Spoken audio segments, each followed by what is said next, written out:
दोस्तों, एक नया दिन बाहें पसारे आप लोगों का इंतजार कर रहा है। तो क्या आप लोगों ने पूरी तैयारी कर ली इसको निचोड़ने के लिए? हाँ या फिर ना? तो हाउ इज द जोश? जोश इतना हाई होना चाहिए कि पूरा जब तक अपना टारगेट अचीव ना कर लो तब तक बरकरार रहना चाहिए। एक बच्चा कह रहा है सर संडे को तो कम से कम छुट्टी रख लो। मेरे दोस्त, संडे को छुट्टी वो लोग रखते हैं जिनको ये लग रहा है कि हाँ अपना टारगेट अचीव नहीं करना है। क्योंकि वो संडे मंडे जो आप लोगों का हुआ करता था ना स्कूल के टाइम पर, वो दिन गए, उन्हें कहते फुर हो गए वो दिन। अब जो दिन आप लोग के चल रहे हैं उनमें अगर संडे मंडे आप लोगों ने गिनना स्टार्ट कर दिया ना कि अब दिवाली आ रही है, अब होली आ रही है, अब ईद आ रही है, अब दशहरा आ रहा है, इनकी छुट्टी कर लो, तो ये समझो कि एक साल की छुट्टी हो जाएगी। क्योंकि जिनका सिलेक्शन होता है ना उन्होंने अपना मिनिमम स्टडी टाइम डिसाइड कर रखा है कि इतना पढ़ना ही पढ़ना है, चाहे दुनिया इधर की इधर हो जाए। और अगर आप लोग अपने आप को उस कैटेगरी में नहीं रख पा रहे हैं कि हाँ यार इतना तो करना ही करना है चाहे कुछ भी हो जाए, तो यार आप नहीं करोगे ना तो कोई और करेगा। तो वही सीधी सीधी बात बोली गई है कि आपको देरी हो सकती है लेकिन समय को देरी ना होने की भैया।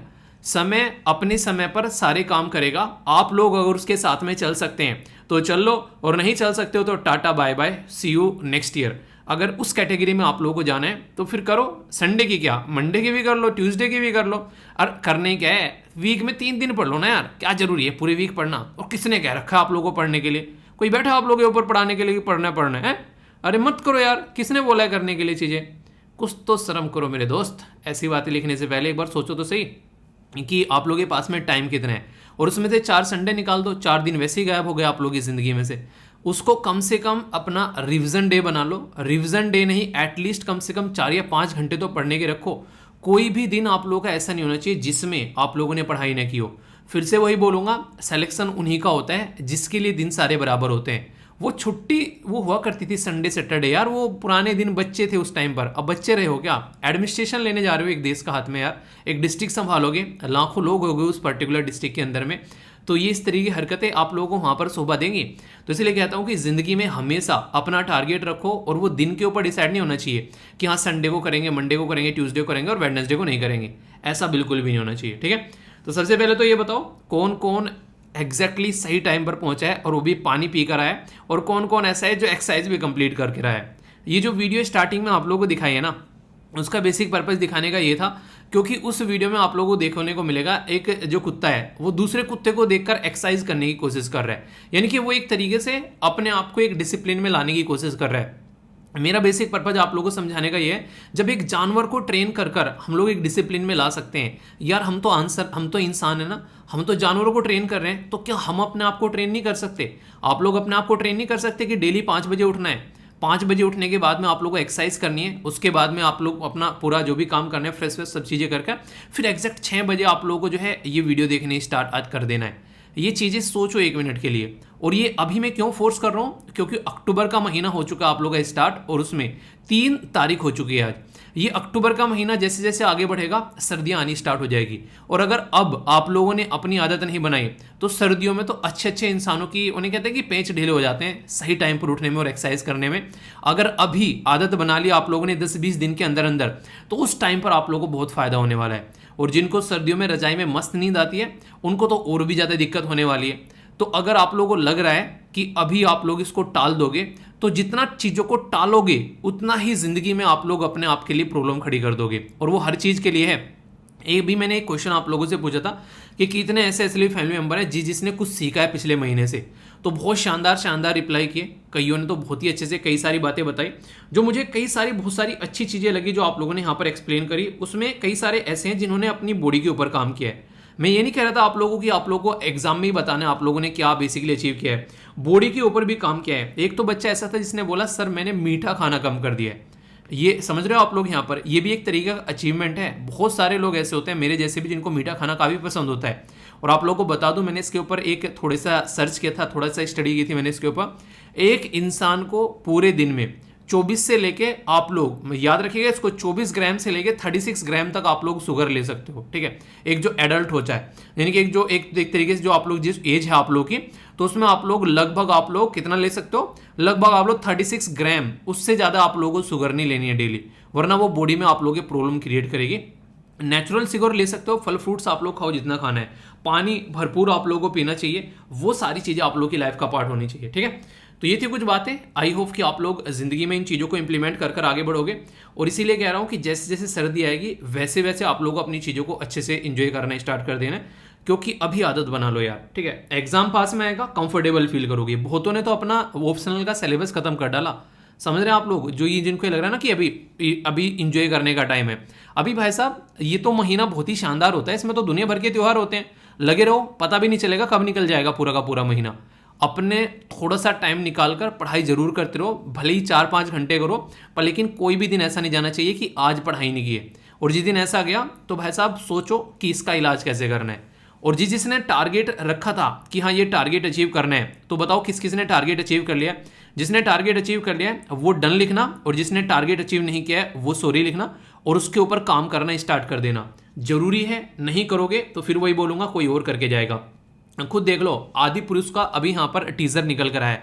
ये बंदा जो है एक मूवी लेकर आया था बाहुबली, समझ रहे हो, उस मूवी को बनाने के लिए कितनी जान उस मूवी के अंदर डाल दी थी इस इंसान ने। उसके अंदर प्रॉपर डिसिप्लिन में आकर एक एक चीज के ऊपर काम किया गया था, तो रिजल्ट आप लोगों के सामने था कि फाड़ के निकल गई भाई साहब। मतलब बॉलीवुड क्या टॉलीवुड सारा मतलब एक साइड में कर दिया जरा सी देर में उठाकर एक मूवी ने। तो जब मेहनत करते हो ना किसी चीज के ऊपर, तो रिजल्ट आप लोगों के सामने निकल कर आता है। आरआर मूवी देखिए, आरआर मूवी में भी कितनी शानदार परफॉर्मेंस आप लोगों को दिखने को मिल रही है वहां पर, तो वो रिजल्ट होता है आप लोगों को। हालांकि मुझे यहाँ पर जो बेसिकली ये जो रावण बना है यहाँ पर मतलब मुझे पता नहीं क्यों इसकी कॉस्ट्यूम थोड़ा सा पसंद नहीं आई। जो रावण की कॉस्ट्यूम होती है वो मुझे थोड़ी सी अच्छी नहीं लगी। चलिए आप लोग ही क्या रहे हैं, आप लोग बताना कि ये तो फिर भी राम टाइप में थोड़ा सा आप लोगों को देखने को मिलेंगे, पर लेकिन यहाँ पर ये लग ही नहीं रहे हैं रावण टाइप की कॉस्ट्यूम यहाँ पर है। आप लोग ही क्या रहे हैं, जो टीजर है उसको आप लोग कितने मार्क्स दोगे, और क्या लग रहा है कि ऐसी मूवी है जाने वाली है। जब मेहनत की जाती है ना तो रिजल्ट एक शानदार निकल कर आता है। तो इसलिए जब आप लोग मेहनत करने स्टार्ट करोगे अपनी चीज़ों पर, तो उसी तरीका आप लोगों का रिजल्ट भी देखने को मिलेगा। आई होप कि ये बातें आप लोग के दिमाग में जा रही होंगी, ठीक है। आगे चलते हैं। जो कोटेशन मैंने आप लोगों से डिस्कस किया आप लोगों को पता भी नहीं चला, बातों ही बातों में ये कोटेशन आप लोग मेंस और एसए के लिए आप लोग इसको यूज कर सकते हैं। क्यों? क्योंकि बेंजामिन फ्रैंकलिन साहब के द्वारा यहाँ पर बोली गई है। आप लोग इसको एथिक्स के अंदर अगर टाइम के बारे में कुछ लिखने के लिए आ जाए, ठीक है, अगर कंसिस्टेंसी के बारे में कुछ लिखने के लिए आ जाए, तो वहां पर आप लोग इसका इस्तेमाल कर सकते हैं। और कईयों ने लिखा है सर आपकी कंसिस्टेंसी चाहिए। क्यों भैया, क्या चाह रहे हो, वीडियो टाइम पे ना लेकर आऊँ, कंसिस्टेंसी ले जाओ सारी मेरी है ऐसे ही थोड़ी ना आई है भाई, बहुत मेहनत से बनाई है थैंक्स यार इतना ज़्यादा अप्रिशिएट करने के लिए, जितना आप लोगों ने अप्रिशिएट किया। मतलब बहुतों ने बहुत ही अच्छी अच्छी चीज़ें लिखी, और खासकर जिसने बहुत सारी चीज़ें लिखी हैं, मतलब एक तरीके से मुझे भी नहीं पता था कि ये चीज़ें मेरे अंदर है। जब मैं आप लोगों के मेल पढ़ रहा था, कईयों ने इंस्टाग्राम पे बहुत सारी बातें लिखी, ठीक है। तो ये सारी चीज़ें मतलब जब एक तरीके से सामने वाला कोई आके बोलता है ना, तो कई बार फील होता है अच्छा ये भी है यार, ठीक है। कई बार इग्नोर कर देते हैं, ठीक है। तो ये चीज़ें आप लोग एक दूसरे को बताया करो, और घर पे खासकर अगर कोई काम करे, जैसे मम्मी पापा काम कर रहे हैं, तो उनसे बातें करो, उनको अप्रिशिएट करो, मम्मी वाओ क्या खाना बना रखा है यार, आज मज़ा आ गया, ठीक है। देखो कितनी खुशी होगी उनको, ठीक है। पापा को बोलो पापा थक गए, कि इसका मतलब पापा आज तो खूब मेहनत करके आए हो यार, हैं।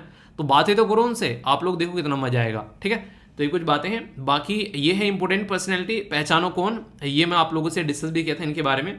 तो देखता हूँ कौन कौन यहाँ पर इनके बारे में बताता है। तो ये ऐसी पर्सनैलिटी है जो कि रिसेंटली अभी काफ़ी ज़्यादा न्यूज़ में भी थी, ठीक है। तो ये कुछ बातें हैं। बाकी डिस्कशन जो है INA, जिसको इंपॉर्टेंट न्यूज़ एनालिसिस बोलते हैं, और शॉर्ट फॉर्म में आप लोग इसको बैलेंस डाइट बोलते हैं। क्यों? क्योंकि इसके अंदर सारे न्यूज़पेपर के आर्टिकल आप लोगों को देखने को मिलेंगे काफ़ी डिटेल में और काफ़ी शानदार तरीके से। एक एक पॉइंट जो है माइंड में क्लियर होना चाहिए, ओके। तो आगे बढ़ते हैं, एक एक आर्टिकल काफ़ी डिटेल में देखेंगे बहुत ही शानदार तरीके से। और लेक्चर पे अपना प्यार जरूर दिखाना, लाइक या डिसलाइक कर यानी कि फीडबैक जरूर देना। 1 सेकंड लगेगी, उसको आप लोग जरूर कंप्लीट किया करो। बाकी शानदार आर्टिकल है। अगर जिंदगी में आप लोगों का माइंड जो है वो क्रिएटिव नहीं है, और जैसी जिंदगी चल रही है वैसे आप लोग जी रहे हैं, तो जिंदगी जीने में कुछ मजा नहीं है। कुछ ना कुछ क्रिएटिव डेली करने की कोशिश किया करो। और फिर से मैं एक चीज़ बोलूँगा कि लास्ट के दिन में से क्या सीखा है उसको भी कोशिश किया करो खोजने की, कि आज के दिन में क्या इंटरेस्टिंग था, ठीक है। आप लोगों ने देखा होगा जैसे कि सौरभ जोशी है, ठीक है, उसके व्लॉग्स जो है इतने सारे लोग देखते हैं। फ्लाइंग बिस्ट जो है उनके व्लॉग देखो कितने सारे लोग देखते हैं। तो कुछ ना कुछ अपने दिन में से निकाल के वो आप लोगों के सामने लेकर आते हैं। तो जब उनकी चीज़ें आप लोग देख पाते हो कि हाँ वो इंसान कुछ ना कुछ अपने दिन में इंटरेस्टिंग कर रहा है, तो आप लोग भी तो अपने दिन को देख सकते हो ना इसी तरीके से, कि हमने क्या ऐसा इंटरेस्टिंग किया यार आज के दिन में अपनी लाइफ में जिससे इंप्रूवमेंट हुआ। डेली कुछ ना कुछ ऐसा इंप्रूवमेंट लिख कर आया करो। अगर एक वोकैबुलरी भी आप लोगों ने नहीं सीखी है ना, वो भी अगर कमेंट बॉक्स में लिखो कि हाँ सर आज कुछ नया सीखा है। तो डेली अगर छोटी छोटी चीजें भी आप लोग इंप्रूव करना स्टार्ट करोगे, रिजल्ट देखकर भाई साहब आप लोग खुद सरप्राइज आप लोग रह जाओगे, ठीक है। और बाकी ये शानदार जो आर्टिकल है यहाँ पर ये बातें कर रहा है इंडिया की रैंक ग्लोबल इनोवेशन इंडेक्स, हमारा देश आप लोगों से मिलकर बना हुआ है। अगर आप लोग इनोवेटिव हो जाओगे तो सोचो देश के अंदर में कितना सारा इनोवेशन निकल कर आएगा। ऐसे ही यहाँ पर अभी हमारे देश में इनोवेशन जो है वो बढ़ता हुआ नजर आ रहा है। तो एक ऐसा ही इनोवेशन आप लोगों के सामने मैं डिस्कस यहाँ पर करने जा रहा हूँ। न्यूज़ क्या है, यहाँ पर एक रिपोर्ट है जिसके बारे में ये कट गया REPORT, ठीक है। तो ये यहाँ थोड़ा सा इसको देख कर ठीक कर दूंगा, ठीक है। तो यहाँ पर ये GS पेपर 2 के अंदर आप लोगों को देखने को मिलेगा। अभी हमारी जो रैंक है यहाँ पर वो आप लोगों से क्वेश्चन की फॉर्म में पूछी जा सकती है। किस पर्टिकुलर बेसिकली रिपोर्ट के बारे में बात की जा रही है, तो यह है ग्लोबल इनोवेशन इंडेक्स। तो ग्लोबल इनोवेशन इंडेक्स इंडिया की जो रैंक है वो 40th पोजीशन आप लोगों को देखने को मिली 132 कंट्री में से, यानी कि 132 देश थे टोटल मिलाकर, उसमें 40 हमारी रैंक है। तो ये बड़ा ही प्यारा सा मुन्ना सा नन्ना सा क्वेश्चन एग्जाम में आप लोगों से डायरेक्ट पूछा जाएगा, ये वनडे टाइप में। कौन प्रस्तुत करते हैं ये याद रखिएगा, वर्ल्ड इंटेलेक्चुअल प्रॉपर्टी ऑर्गेनाइजेशन, जिसको WIPO बेसिकली प्रेजेंट करता है। तो एक ऑर्गेनाइजेशन भी मैं आप लोगों को यहाँ पर बताने वाला हूँ। सबसे पहले अगर आप लोगों से बात की जाए, यहाँ पर हमारी रैंक 40 है 132 देश के अंदर में, और ये जो रैंक है ये 2022 के भी प्रस्तुत की गई है। अच्छी बात आप लोगों को यहाँ पर देखने को मिलेगी कि काफ़ी शानदार इंप्रूवमेंट है। जैसे आप लोग डेली इंप्रूवमेंट कर रहे हैं ना अपनी लाइफ में, डेली आप लोग आंसर राइटिंग प्रैक्टिस कर रहे हैं, बहुत सारे बच्चे एक्सरसाइज स्टार्ट कर चुके हैं, बहुत सारे अपने ऑप्शनल सब्जेक्ट को फोकस कर रहे हैं, ठीक है। तो जैसे जैसे आप लोग इंप्रूवमेंट कर रहे हैं वैसे वैसे देश भी हमारा इंप्रूवमेंट कर रहे हैं। 2015 में हमारी रैंक जो थी वो 81 यानी कि 81 थी, अभी 2022 में ये 40 हो गई है, यानी कि सीधा सीधा आप लोग देखते हो यहाँ पर एक शानदार तरीका जंप आप लोगों को देखने को मिल रहा है। तो इस तरीके का जंप जब देश को मिल रहा है तो किसकी वजह से मिल रहा है, क्योंकि आप लोग यहाँ पर कोई ना कोई इनोवेटिव काम कर रहे हो, आप लोगों की वजह से इनोवेशन निकल कर आ रहा है। पर लेकिन जो टॉप पर बैठे हैं जैसे स्विट्जरलैंड हो गया, स्वीडन हो गया, USA, UK, South Korea, Netherlands, Finland, Singapore, ये टॉप के देश आप लोगों को देखने को मिलेंगे अगर बात करें इस तरीके से आप लोगों के सामने। तो अगर बात करें इस तरीके जो देश होते हैं उनमें हम लोग अपनी पोजीशन कैसे बना पाएंगे, तो इसके ऊपर भी थोड़ा सा सोचना काफ़ी ज़्यादा जरूरी है। तो सबसे पहले तो मोस्ट इनोवेटिव कंट्री जो 12 साल से लगातार, समझो आप लोग एक काम को कुछ दिनों में भी नहीं कर पाते हो, कुछ ऐसे देश हैं जो कि 12 साल से लगातार अपनी पोजीशन बनाए हुए हैं, और वो है स्विट्जरलैंड। 12 साल से स्विट्जरलैंड टॉप पर है इनोवेटिव इकोनॉमी के बारे में जब हम लोग बात करते हैं। USA, स्वीडन, UK और नीदरलैंड ये टॉप पर आप लोगों को देखने को मिलेंगे। चाइना की जो परफॉर्मेंस रही रिसेंटली अभी वो काफ़ी शानदार रही। चाइना के द्वारा यहाँ पर टॉप 10 में यहाँ पर अभी पोजीशन बनाई जा रही है। इसी के साथ में यहाँ पर तुर्की, जिसको आज के डेट में आप लोग तुर्की बोलते हो, ठीक है, और इंडिया जो है वो टॉप 40 में आ गया है। तो यानी कि अभी पहली बार हमारी जो रैंक है वो टॉप 40 में देखने को मिल रही है। तो इंडिया जो है इनोवेशन के मामले में अभी कहीं ना कहीं आप लोग बोल सकते हैं लोअर मिडिल इनकम कंट्री में हम लोग आते हैं। और हमारी जो सर्विस अभी शानदार देखने को मिल रही है वो मिल रही है इंफॉर्मेशन कम्युनिकेशन टेक्नोलॉजी ICT के अंदर में, यानी कि देश के अंदर में अगर बात करें जैसे जैसे आप लोग देखते हैं इंटरनेट का जितना ज़्यादा पेनिट्रेशन हो रहा है, आज की डेट में गांव गांव में भी आप लोगों को लोग जो है इंटरनेट का इस्तेमाल करते हुए नजर आएंगे। तो उससे फ़ायदा क्या हो रहा है, उससे फ़ायदा ये हो रहा है कि आज की डेट में हम लोग कहीं ना कहीं एक तरीके से डिफरेंट तरीके से सोच पा रहे हैं। अच्छा, आप में से कितने ऐसे ऐसे फैमिली मेंबर हैं जो गांव से ये लेक्चर देख रहे हैं बेसिकली, ठीक है। तो अपने गांव का नाम भी आप लोग लिख सकते हैं कि किस गांव से आप लोग लेक्चर देख रहे हैं, उसके सामने अपना आप लोग बेसिकली स्टेट लिख देना। तो इससे आप लोग देख पाएंगे कि गांव गांव में भी बैठकर लोग जो है वो लेक्चर देख रहे हैं, ठीक है। तो एक तरीके से ये किसकी वजह से पॉसिबल हो पा रहा है, ये कहीं ना कहीं इंटरनेट की वजह से पॉसिबल हो पा रहा है। गवर्नमेंट भी काम कर रही है, अभी 5G का रोल आउट अभी आप लोगों को देखने को मिला, तो आराम आराम से अब 5G की सर्विस भी आप लोगों के घरों तक पहुंचने वाली हो रही है। तो ये और ज्यादा फायदा पहुंचाएगी इस पर्टिकुलर फील्ड में कि लोग जो है अपना व्यापार काम धंधा जो भी करना चाहते हैं उसमें अच्छे से काम करेगा। और एक छोटी सी काम जो अभी हम पीछे हैं जिसमें वो है रिसर्च एंड डेवलपमेंट में, हम लोग अभी रिसर्च एंड डेवलपमेंट में उतना अच्छा अंदर तक नहीं घुसे हैं जिसकी जरूरत है, और थोड़ा घुसेंगे तो और अच्छी चीजें निकल कर आएंगी। अभी हमारी कंट्री में काफी लार्ज स्केल पर नए नए स्टार्टअप स्टार्ट किए गए, वो जो स्टार्टअप है उसमें बहुत बड़ा रोल आप लोगों को किसका देखने को मिलेगा, ये आप लोगों को देखने को मिलेगा ICT का, इंफॉर्मेशन कम्युनिकेशन टेक्नोलॉजी, क्योंकि मैक्सिमम चीजें जो हैं वो आप लोगों को इंटरनेट के ऊपर आज के डेट में टिकी हुई नजर आएंगी। तो हमारा देश जितना इनोवेटिव होता जा रहा है, इनडायरेक्ट वे में बोला जाए तो हम लोग कहीं ना कहीं उतना ही ज्यादा सेल्फ डिपेंडेंट होते जा रहे हैं, दूसरे देश के ऊपर हमारी डिपेंडेंसी जो है वो कम होती जा रही है। तो ये जो सक्सेस यहाँ पर निकल कर आती है ये कहीं ना कहीं हम लोगों को एक ग्लोबल मैप में प्रोग्रेसिव देश दिखाती है।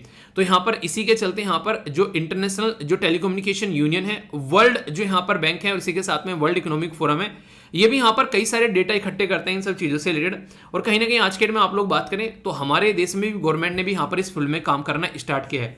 आप लोग अगर बात करेंगे अभी फिलहाल के टाइम पर, मैं आप लोग कुछ यहाँ पर डेटा दिखाऊंगा अपने देश के बारे में, जिसमें आप लोग इंप्रूवमेंट को समझ पाओगे और अच्छे से। जैसे 81 रैंक थी यहाँ पर 2015 में, 20 में सीधी 48 हो गई, ठीक है, 21 में यहाँ पर 40 हो गई और अभी यहाँ पर 40 हो गई 2022 के अंदर में। तो ये इस तरीके से जो एक तरीके से ग्रोथ आप लोगों को देखने को मिल रहा है, जो हम लोग प्रॉपर वे में आगे बढ़ रहे हैं।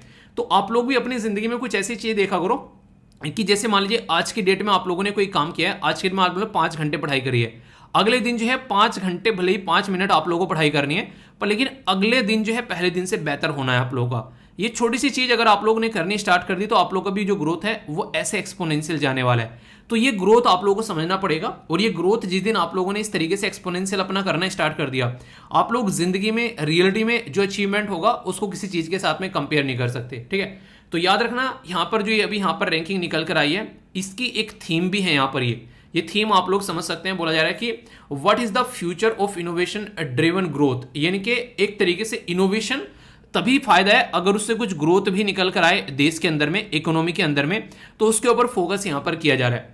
तो जब इनोवेशन की बात करते हैं तो हमारी कंट्री में इंस्टीट्यूशन कैसे हैं, जो कि यहाँ पर बात करें ह्यूमन कैपिटल कैसे हम लोग डेवलप कर रहे हैं, कैसे हम लोग अपने देश में ढांचागत विकास कर रहे हैं, कैसे हम लोग अपने देश में नॉलेज और टेक्नोलॉजी को एक साथ में लेकर चल रहे हैं, और किस तरीके से हम लोग इनपुट देके कितना शानदार आउटपुट निकल कर आता है। खासकर 2 फैक्टर यहां पर काफी ज्यादा इस मुद्दे पर आप लोगों को देखने को मिलेंगे। वो 2 फैक्टर हैं, एक तो है डिजिटल यानी कि जो अभी 5G के बारे में मैंने आप लोगों से बात की, क्योंकि डिजिटल एज जो कंप्यूटर की एज है उसमें आर्टिफिशियल इंटेलिजेंस और ऑटोमेशन और जुड़ रहा है। मतलब आज की डेट में आप लोग देख सकते हैं बैठकर आप लोग ये घरों तक ड्रोन से डिलीवरी भी करने के तरीके ढूंढे जा रहे हैं। अभी कोविड-19 के टाइम पर बहुत सारी दवाइयां जो है वो ड्रोन से डिलीवर की गई, खेतों में दवाइयों का छिड़काव जो है वो ड्रोन से यहां पर किया जा रहा है। खेतों में जो मशीन है, वेस्टर्न वर्ल्ड में अगर जाओगे 5G टेक्नोलॉजी की मदद से मशीनें, ट्रैक्टर जो है वो आज की डेट में 5G से कंट्रोल किया जा रहा है। तो ये सारे के सारे जो इनोवेटिव आइडियाज हैं ये अभी अपने देश में भी आप लोगों को इंप्लीमेंट होते हुए नजर आएंगे। तो इसके फील्ड में हम लोग को काम करना है और उसी के चलते चीजों को आगे लेके रिवोल्यूशनाइज करके हम लोग को चलना है।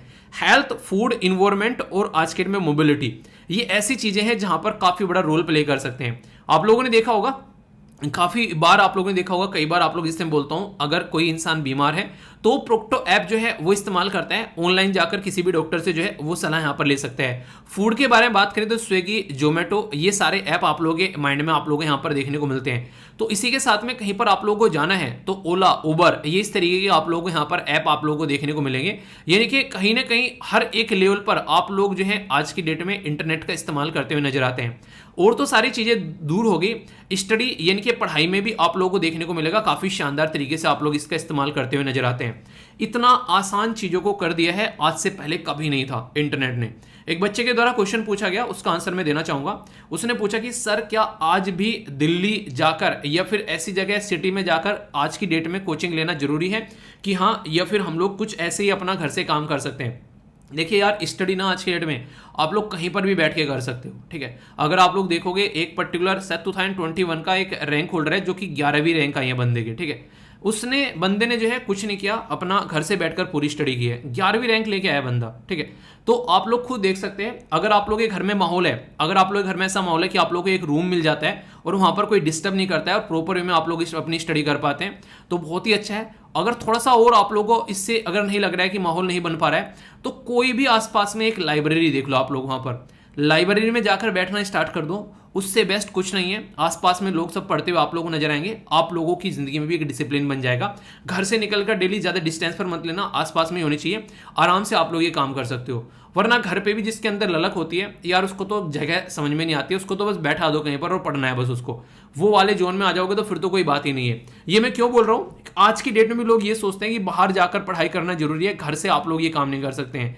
यार रिजल्ट आप लोगों के सामने है, आप लोगों को ऑलरेडी सारी चीजें घर पर ही तो मिल रही हैं, कुछ भी चीजें आप लोग मंगा लो, सारी चीजें घर पर हैं। अगर आप लोग घर पे बैठ के पढ़ाई नहीं कर पा रहे हो तो इसका मतलब कहीं ना कहीं डेडिकेशन जो है वो आप लोग के अंदर से निकल कर ही नहीं आ रहा है, या फिर घर के अंदर कुछ ऐसी गड़बड़ है कि आप लोगों को माहौल नहीं मिल पा रहा है। तो सबसे बड़ी जरूरत है माहौल बनाना। माहौल बनाओ अपना पढ़ने का। अपने प्रॉपर माहौल कैसे बनेगा, जब आप लोगों को पता होगा कि इतने टाइम में इतनी चीजें हम लोग को कवर करनी है, यानी कि सिलेबस आप लोगों को पता होगा, और उसको कवर करने जब आप लोग बैठोगे ना ढंग से सिस्टमेटिक वे में, टाइम का पता भी नहीं चलता है मेरे दोस्त। ये वीडियो बनाने बैठता हूँ ना जब मैं, प्रॉपर इसके बारे में रिसर्च करना, ये पर प्रॉपर पीपीटी बनाना, ये सारे कंटेंट लगाना, जो भी यहाँ पर पूरी पीपीटी तैयार होती है, ये सारे फिर आप लोगों के सामने जो सारी चीजें निकल कर आती है, उसमें कई बार जो है टाइम का पता नहीं चलेगा आप लोगों को। जब आप लोग इसको तैयार करके देखो, खुद भी देखना आप लोग यहाँ पर चीजों को तैयार करके, जब दिल से आप लोग काम करते हो ना, रिकॉर्डिंग में इसलिए आप लोगों ने देखा हो कई कई बार ना 1.5 घंटे से भी ऊपर चली जाती है, ठीक है। फिर मुझे पता चलता है कि यार आज तो कुछ ज्यादा ही डिटेल में चीजें हो गई। तो ये सारी चीजें आप लोगों को देखने को मिलेगी। तो मन लगाना स्टार्ट करो, फिर चीजें आपके हिसाब से चलनी स्टार्ट हो जाएगी, ठीक है। तो ये इनोवेशन के बारे में सारी बातें की।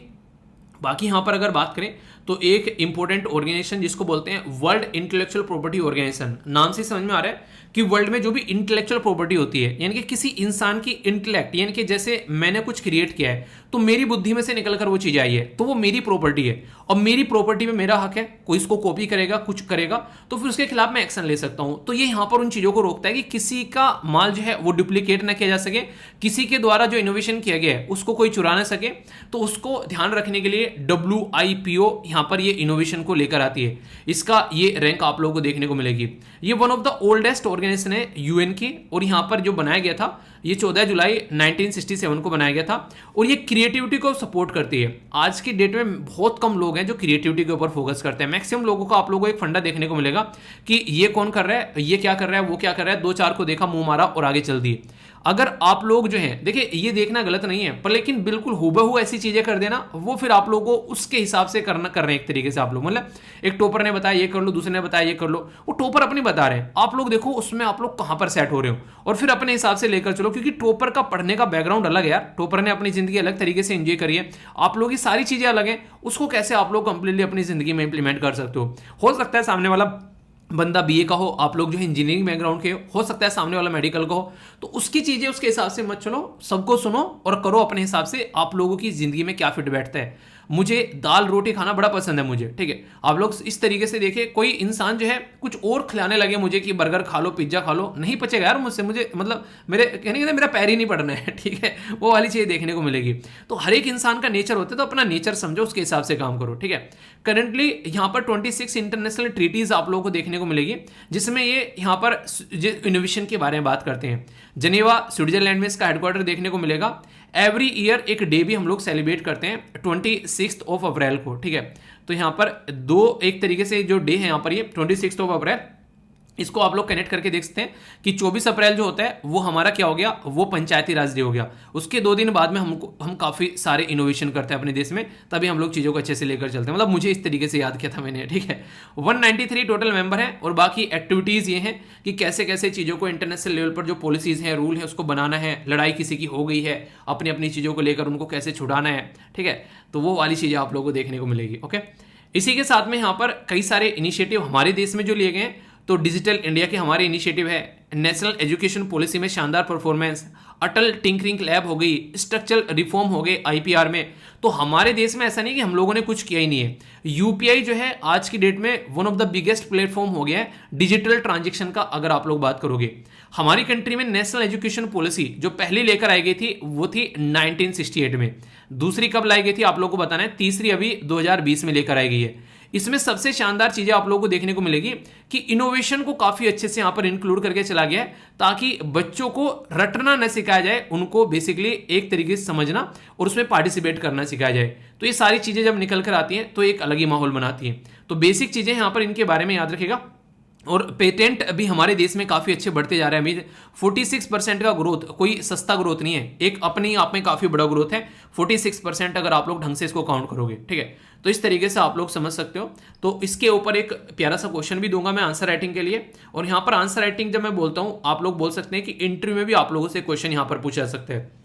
पूछ लेंगे कि इंटेलेक्चुअल प्रॉपर्टी राइट से आप लोग क्या समझते हैं, इंडिया जो है वो कैसे मैनेज कर रहे हैं यहाँ पर, इस तरीके के अगर कोई इश्यूज आ रहे हैं निकल कर, तो एक अच्छा सा क्वेश्चन आप लोग यहाँ पर इसके ऊपर लिख सकते हो, इसका आंसर बेसिकली दे सकते हो। हम लोग कैसे कैसे पार्टिसिपेट करके चल रहे हैं वो चीजें भी आप लोग हल्का सा इसके बारे में आइडिया रखिए, ठीक है। तो पूरा आर्टिकल था यहाँ पर। अभी इसके ऊपर एक क्वेश्चन भी आप लोगों को देखने को मिला जो आंसर राइटिंग का है, और इसी के साथ में कुछ प्रैक्टिस भी आप लोग ही करा देता हूँ, ताकि टॉपिक को आप लोग भूलो ना जब आप लोग एग्जाम में जाकर बैठो। कोई भी क्वेश्चन देखते ही बिल्कुल ताबड़तोड़ तरीके से क्वेश्चन के ऊपर टूटना है और उसका आंसर देकर तब आंसर देखना है, ठीक है। तो वर्ल्ड इंटेलेक्चुअल प्रॉपर्टी ऑर्गेनाइजेशन के बारे में क्वेश्चन पूछा गया और याद रखना करेक्ट स्टेटमेंट पूछा गया। पहले बोला गया कि ओल्डेस्ट स्पेशलाइज्ड यूएन की ये एजेंसी है जो कि क्रिएटिविटी को प्रमोट करती हुई नजर आती है यहाँ पर थ्रू आउट द वर्ल्ड। पहली स्टेटमेंट में आप लोगों को यहाँ पर ये देखने को मिलेगा, ठीक है। दूसरी स्टेटमेंट में क्या बोला गया कि एवरी ईयर ये जो पर्टिकुलर आप लोगों को देखने को मिलेगा डे है वो सेलिब्रेट किया जाता है, डे WIPO वाज स्टैब्लिश, यानी कि जब वो स्टैब्लिश किया गया था तब सेलिब्रेट किया जाता है। ऐसा कुछ आप लोगों को बताया क्या मैंने? तो only one, only two, both और नाइदर वन, नो टू। सही आंसर क्या है आप लोगों को यहाँ पर ये बताना है। तो देखता हूं कौन सही आंसर बताते हैं। आप लोग इसको अटेम्प्ट करिए और फिर आंसर आप लोग देखिएगा। तो सही आंसर क्या है? कर लिया ना अटेम्प्ट? देखो यार चीटिंग नहीं करनी है, ठीक है। चीटिंग नहीं करनी है, मैं सबको देख रहा हूँ, ठीक है। मेरी कितनी आंखें हैं, मतलब कितने बच्चे देख रहे हैं? 1 लाख आंखें हैं मेरी, ठीक है। 1 लाख लोगों को देख रहे हैं। रावण के 10 सर थे, मेरी 1 लाख आंखें हैं, इसका मतलब 50 सर है, ठीक है। यार देखो चीटिंग करोगे ना आप लोग अपने ही साथ में धोखा करोगे, ये काम आप लोगों को नहीं करना है। और मैं इतना तो ट्रस्ट कर ही सकता हूँ ना आप लोगों पर कि ये काम आप लोग नहीं करोगे। तो आंसर यहाँ पर ये हो गया, क्योंकि बनाया 14 अप्रैल को गया था पर लेकिन डे जो है 26 अप्रैल को सेलिब्रेट करते हैं। तो आंसर क्या हो गया? आंसर ए हो गया। तो ऑर्गेनाइजेशन आप लोग की कवर हो गई यहाँ पर। अब बात करते हैं यहाँ पर एक क्वेश्चन जो कि ग्लोबल इनोवेशन इंडेक्स के बारे में बात कर रहे हैं। एनुअल रैंकिंग जो है कंट्री की bye their capacity and the success in the innovation के बेस पर यहाँ पर तैयार की जाती है, इनके द्वारा ये बोला गया है पहली स्टेटमेंट में, ठीक है। दूसरी स्टेटमेंट में बोला गया है कि यहाँ पर जो ये स्टार्ट किया गया था 2007 में, तो INSEAD एंड वर्ल्ड बिजनेस, इसी के साथ में USA मैगजीन के द्वारा इसको स्टार्ट किया गया। इंडिया जो यहाँ पर कॉन्टिन्यूसली जो है इंक्रीज कर रही है इनोवेशन, अगर बात करें 2015 के बाद में। तो सही आंसर क्या है? ABCFD आप लोगों को बताना है। ए में ओनली 1, बी में ओनली 2, सी में ऑल 3 और डी में बोला गया नन ऑफ द अबोव। तो काफी प्यारा सा क्वेश्चन है, अटेम्प्ट करो और मैं आशा करता हूं कि आप लोग अच्छे से आंसर दोगे। आंसर यहाँ पर आप लोगों को बी देखने को मिलेगा। कंफ्यूज मत हो जाना, पब्लिश जो किया जाता है वो अलग के द्वारा पब्लिश किया जाता है, और जो यहाँ पर देखने को मिलेगा यहाँ पर जो स्टार्ट किया गया था 2007 में, वो दूसरी ऑर्गेनाइजेशन के द्वारा यहाँ पर स्टार्ट किया गया था, ठीक है। तो यहाँ पर ये कंफ्यूज मत होना, इसको थोड़ा सा आप लोग ध्यान रखना, क्योंकि यहाँ से कई बार आप लोग क्वेश्चन बन जाते हैं, ठीक है। तो इसी के साथ में आंसर राइटिंग जो है वो आप लोग ये क्वेश्चन बेसिकली प्रैक्टिस जरूर करना। कहाँ पर क्या क्या करना है बताने की जरूरत नहीं है। यहाँ पर ये आप लोगों के सामने है स्टडी लवर वीर के नाम से ऑफिशियल ग्रुप है, इसमें लगभग 1,66,000 के करीब मेंबर जुड़े हुए हैं, ठीक है। तो यहाँ से जाकर तो आप लोगों को सारे लेक्चर की PDF मिल जाती है। बाकी आंसर राइटिंग के लिए आप लोगों को ये वाला ग्रुप देखने को मिलेगा, जहाँ पर बच्चों के द्वारा संडे में भी पार्टिसिपेट किया गया। ये मुझे अच्छा लगता है, क्योंकि संडे में आप लोगों को याद होगा मैंने क्या दिया था, एक तो एथिक्स का क्वेश्चन आप लोगों को दिया था यहाँ पर ये, और इसी के साथ में 2 क्वेश्चन आप लोगों को यहाँ पर दिए थे, ये नॉर्मल जो आप लोग रहते हैं। एथिक्स का क्वेश्चन ये अब की बार ही पूछा गया था 2022 में, और ये मैंने एथिक्स वाली वीडियो में आप लोगों को एक्सप्लेन भी किया था, याद होगा आप लोगों को, ठीक है। तो काफ़ी अच्छे से कई सारे बच्चों के द्वारा जो है पार्टिसिपेशन किया गया। अच्छा लगता है जब इस तरीके से आप लोग पार्टिसिपेट करते हो, ठीक है। और इसी के साथ में यहाँ पर ये SLV PDF है, यहाँ से आप लोग अपना जो नोट्स वगैरह आप लोग देख लिया करो। यहाँ पर जो कई सारी चीज़ें शेयर की जाती हैं तो इसको भी आप लोग एंजॉय कर सकते हो, ठीक है। तो ये है टोटल आप लोगों के सामने चीज़ें, कोई भी कंफ्यूजन हो करे तो उसको आप लोग बता दिया करो, उसको दूर किया जाएगा। और PDF भी आप लोग यहीं पर मिल जाती है। फीडबैक जरूर देना, जैसा भी लेक्चर आप लोगों को लगता है। फीडबैक एक तरीके से आप लोग का प्यार होता है जो आप लोग मेरे तक पहुंचाते हो, लाइक, डिसलाइक, शेयर या फिर कमेंट करके, तो आप लोग जरूर पार्टिसिपेट किया करो, ओके। ये एक ऐसा इशू है यार हमारे देश में, ये पता नहीं कितने दिनों से यहाँ पर इसके ऊपर डिस्कशन चल रहा है, और ये ऐसा टॉपिक है एक बार बैठकर अगर इसको आप लोग समझ लोगे तो फिर जब भी न्यूज़ में आएगा आप लोगों को ज़्यादा माथापच्ची करनी नहीं पड़ेगी। बात की जा रही है arm force special power act के बारे में। क्यों न्यूज़ में है अभी यहाँ पर? क्योंकि इसको एक्सटेंड कर दिया गया है, बढ़ा दिया गया है नागालैंड, अरुणाचल प्रदेश के अंदर में। कहाँ पर बढ़ाया गया है? एक तो आप लोग यहाँ पर देखने को मिलेगा नागालैंड, एक नॉर्थ ईस्ट राज्य है हमारे देश में, जो कि अरुणाचल प्रदेश एक साइड में, मणिपुर दूसरी साइड में, और आसाम तीसरी साइड में टच करते हैं, और एक है अरुणाचल प्रदेश, जिसको 2 राज्य टच करते हैं ओनली, एक है आसाम और एक है नागालैंड, ठीक है। आप लोग अपने अपने राज्य को जरूर देखना, आप लोगों का राज्य जो है वो किस किस के बाउंड्री टच करता है। ये ऐसे क्वेश्चन है जो कि अक्सर आप लोगों से पूछे जाते हैं। पॉलिटी के साथ में आप लोग देखते हैं यहाँ पर, अभी मैंने बताया कि होम मिनिस्ट्री के अंडर में यहाँ पर ये आता है, और होम मिनिस्ट्री ये इनके गृह मंत्रालय। कौन है इसके मिनिस्टर बताइए आप लोग? ये तो पता ही होगा ना। कभी कभी तो ना ऐसा मजाक सी आते हैं, मैंने कहा ये तो पता ही है यार, इसके बारे में क्या ही पूछा जाए। है कि नहीं? पर फिर भी इंटरेस्टिंग चीज़ मुझे लगती है, कभी कभी तो मुझे डाउट हो जाता है। जैसे कम्युनिटी सेक्शन है जो यूट्यूब का, जहाँ पर मैं डेली आप लोगों के लिए क्वेश्चन पोस्ट करता हूँ, तो वहाँ पर मैं उस क्वेश्चन को वीडियो के अंदर डिस्कस कर चुका होता हूँ, उसके बाद भी लोग जो है वहाँ पर क्वेश्चन गलत कर देते हैं। वो देखकर मुझे बड़ा सरप्राइज होता है। मैंने कहा क्या भाई साहब भांग खा के लेक्चर देखने बैठे थे क्या बिल्कुल, या फिर नींद ही आ रही थी कि हाँ सोए जा रहे थे लेक्चर के अंदर में। यार वो गलत चीज़ होती है, वो थोड़ा सा इरिटेट कर देते हैं। मैंने कहा पढ़ाया ये और उसके बाद भी अभी पढ़ाया और अभी क्वेश्चन गलत कर रहे हैं, उसको थोड़ा सा तो यार इज्जत दे दिया करो क्वेश्चन को, बिल्कुल ही आप लोग बेइज्जती कर देते हो कई बार, ठीक है। तो यहाँ पर इसके बारे में मैं भी आप लोगों से डिटेल में बातें करूंगा। सबसे पहले तो इसके बारे में कुछ बेसिक इन्फॉर्मेशन मैं आप लोगों को बताना चाहूंगा, ये जो कानून है ये क्यों लाया गया। पर लेकिन ऐसा नहीं है कि यहाँ पर इसके ऊपर क्वेश्चन ही बने, यूपीएससी भी आप लोगों से क्वेश्चन पूछ चुका है इसके बारे में, ह्यूमन राइट को लेकर। कई बार ये बोला जाता है कि इस कानून के तहत जो आर्म फोर्स हैं उनको इतनी ताकत दे दी गई है कि इसकी वजह से बहुत सारी दिक्कतें देखने को मिलती हैं, बहुत सारे बेगुनाह की भी कई बार जान चली जाती है। तो ह्यूमन राइट एक्टिविस्ट जो हैं वो लगातार हाईलाइट करते हैं कि ये यहाँ पर जो कानून है इसकी वजह से कई सारे जो पावर दे दी गई हैं वो इंसानों के अधिकारों को बेसिकली हनन करती हुई यहाँ पर नजर आती है। तो इसके जो सेक्शन है वो एक तरीके से यहाँ पर गलत तरीके से यहाँ पर पावर दे रखे हैं, इसको क्रिटिकली इवेल्युएट आप लोगों को करना है। बात की जा रही है arm force special power act, जो कि 1958 का आप लोगों को देखने को मिलेगा, ठीक है। क्या क्या बातें थोड़ा सा यहाँ पर समझ लेते हैं। कुछ दिनों पहले आप लोगों को याद होगा एक आर्टिकल मैंने डिस्कस किया था यहाँ पर, जब यहाँ पर कुछ ऐसी चीजें देखने को मिली थी जिसकी वजह से इसको काफी ज्यादा क्रिटिसाइज किया गया था। एक्चुअली हुआ क्या था, यहाँ पर आर्मी जो है उनको गलत इन्फॉर्मेशन मिली थी और उन्होंने यहाँ पर जो है अटैक कर दिया था एक पर्टिकुलर जो कुछ लोगों के ऊपर वहां पर, और कई सारे लोगों की जान चली गई थी। बाद में पता चला वो जो लोग थे वो बेगुनाह थे, यहाँ पर एक सिविलियन लोग थे, वो कोई टेररिस्ट नहीं थे, उनकी फालतू में यहाँ पर जान चली गई। कई बार ऐसी चीजें यहाँ पर देखने को मिलती हैं और इसको लेकर नॉर्थ ईस्ट में काफी लार्ज स्केल पर प्रोटेस्ट भी होते हैं कि AFSPA यानी कि arm force special power act को यहाँ से हटाया जाए। एक बार तो इतनी बेइज्जती हो गई कि इससे ज्यादा बेइज्जती नहीं हो सकती कि इंडियन आर्मी रेप, तो ये ऐसा लिखकर यहाँ पर बोल दिया इंडियन आर्मी रेपस। तो मैक्सिमम यहाँ पर ये जो महिलाएं थी ये बिल्कुल बॉडी पे से कपड़े उतारकर यहाँ पर इनके द्वारा ऐसा प्रदर्शन किया गया और इंटरनेशनल मीडिया ने यहाँ पर इसको कवर किया। आप लोग यहाँ पर ये देखते हैं कि इंडियन आर्मी रेपस, तो यहाँ पर ये ऐसी एक चीज थी जिसने चीजों को झंझोर कर रख दिया, जब यहाँ पर महिलाएं जो हैं इस तरीके से यहाँ पर अपनी जो ड्रेस निकालकर यहाँ पर आई। और ये अकेला केस आप लोगों को नहीं देखने को मिलेगा, इसी पैटर्न में आप लोग यहाँ पर समझ सकते हैं एक इंपॉर्टेंट पर्सनैलिटी जिनको आयरन लेडी ऑफ मणिपुर भी बोलते हैं, जिनका नाम है इरोम शर्मिला। ये यहाँ पर काफी लंबे समय तक यहाँ पर ये बेसिकली एक नहीं कहते अनशन पर बैठी हुई थी, इनके द्वारा काफी लंबे समय तक यहाँ पर कैसे इसको खत्म करना है, जो कि यहाँ पर arm force special power act है, उसके चलते यहाँ पर कई सारी बातें यहाँ पर निकल कर आई। तो यानी कहने का मतलब है कि अलग अलग तरीके से लोगों के द्वारा यहाँ पर इस चीज को लेकर प्रोटेस्ट किए जाते हैं। पर लेकिन क्या ये सही है, इसके बारे में अगर कोई आप लोगों से पूछे तो आप लोगों को इसको समझने के लिए थोड़ा सा हिस्ट्री के अंदर आप लोगों को जाना पड़ेगा। मतलब क्या हिस्ट्री के अंदर, 1947 में जब हमारा देश आजाद हो रहा था तो उस टाइम पर आप लोगों को यहाँ पर कुछ ऐसी चीजें देखने को मिलेगी जिसका बेसिक पैटर्न यहाँ पर यह था कि कल को चलकर अगर कुछ गलत चीजें होती हैं देश के अंदर तो उसको कैसे संभालना है, क्योंकि पाकिस्तान के साइड से काफी लार्ज स्केल पर टेररिज्म यहाँ पर फैलाया गया। और ये तो मैं 1947 की बात कर रहा हूँ, थोड़ा सा और पहले जाओगे अगर आप लोग यहाँ पर 1940s में अगर आप लोग जाओगे तो यहाँ पर क्विट इंडिया मूवमेंट के आसपास की अगर बात की जाए यहाँ पर, अच्छा क्विट इंडिया मूवमेंट किस ईयर में स्टार्ट होता बताइए। उस टाइम पर गवर्नमेंट के द्वारा, जो ब्रिटिश गवर्नमेंट थी उनके द्वारा यहाँ पर इस तरीके से इशू किया गया था, आर्म फोर्स को पावर दी गई थी कि कोई भी अगर कुछ ऐसी चीजें करता हुआ पाया जाता है तो उसके ऊपर जो है वो फायर कर सकते हैं, उनसे कोई भी यहाँ पर नहीं पूछेगा। तो ये चीजें आप लोग देख सकते हैं। फिर देश आजाद हो गया तो एक ऑर्डिनेंस लाया गया, अध्यादेश जारी किया गया 1947 में, क्योंकि उस टाइम पर देश के अंदर में बहुत ज्यादा दंगे फसाद आप लोगों को यहाँ पर देखने को मिल रहे थे। बहुत सारे लोगों का जो मूवमेंट था, जो पाकिस्तान से इंडिया से पाकिस्तान में जा रहे थे, पाकिस्तान से इंडिया के अंदर आ रहे थे, और उसके बीच में कई सारे लोग जो हैं वो अनवांटेड तत्व जो हैं वो उसको गलत तरीके से प्रेजेंट यहाँ पर कर रहे थे। उस टाइम पर यहाँ पर चीजें निकल कर आई। ऑर्डिनेंस जो है यहाँ पर ये आगे चला और फिर यहाँ पर इसको एक्ट बना दिया 1948 में, यानी कि एक साल बाद फिर इसको यहाँ पर कानून बना दिया।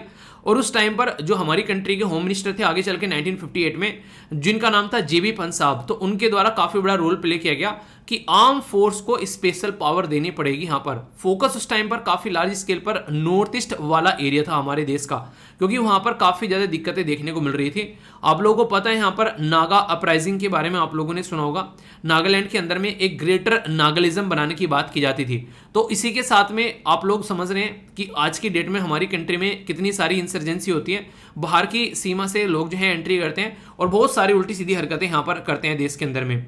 तो उन सब चीज़ों को रोकने के लिए यहाँ पर श्याम दाम दंड भेद लगाकर ये पर्टिकुलर कानून जो है यहाँ पर इसके तहत यहाँ पर आर्मी को पावर दी गई। तो कई बार इसका क्रिटिसिज्म क्यों होता है वो मैं अब आप लोगों को बताऊंगा, वो थोड़ा सा आप लोग ध्यान से सुनिएगा। कंट्रोवर्सी में क्यों रहता है arm force special power act? क्योंकि पार्लियामेंट के द्वारा जब इसको पास किया गया था 1948 में, तो यहाँ पर कुछ ऐसी पावर दे दी थी जिसके चलते यहाँ पर जो भी यहाँ पर पर्टिकुलर जो ऑफिसर्स हैं यहाँ पर उनको ये पावर रहती है कहीं पर भी जाकर ये किसी को सर्च कर सकते हैं, किसी की भी प्रॉपर्टी सीज कर सकते हैं, और इनको प्रोटेक्शन है सेंट्रल गवर्नमेंट के पास में जाएगा। अगर किसी को कोई दिक्कत है इनको कोई कुछ नहीं बोल सकता है। यानी कि एक तरीके से स्पेशल पावर दे दी जाती है यहाँ पर हमारी जो फोर्स होती है उनको, ताकि वो फटाफट जो भी उल्टी सीधी हरकतें हैं उसको न्यूट्रलाइज कर सकें और वहां पर लोगों को सुरक्षा प्रोवाइड कराएं। कई सारे लोग जो थे यहाँ पर इसको लेकर सुप्रीम कोर्ट में पहुंच गए, तो सुप्रीम कोर्ट के द्वारा यहाँ पर इसको अपहेल्ड किया गया कि यहाँ पर जरूरत है इसकी, ऐसा नहीं है कि इसके बिना काम चल जाएगा।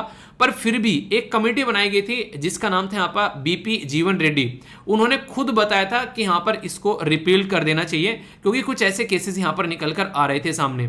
मतलब कहने का ये काफी एक तरीके से आप लोग बेइज्जती वाली बात ही बोल सकते हैं कि गवर्नमेंट कमेटी बना रही है और गवर्नमेंट के द्वारा बनाए गए कानून को गवर्नमेंट की बनाई गई कमेटी ही बोल रही है कि उसको रिपील कर दो।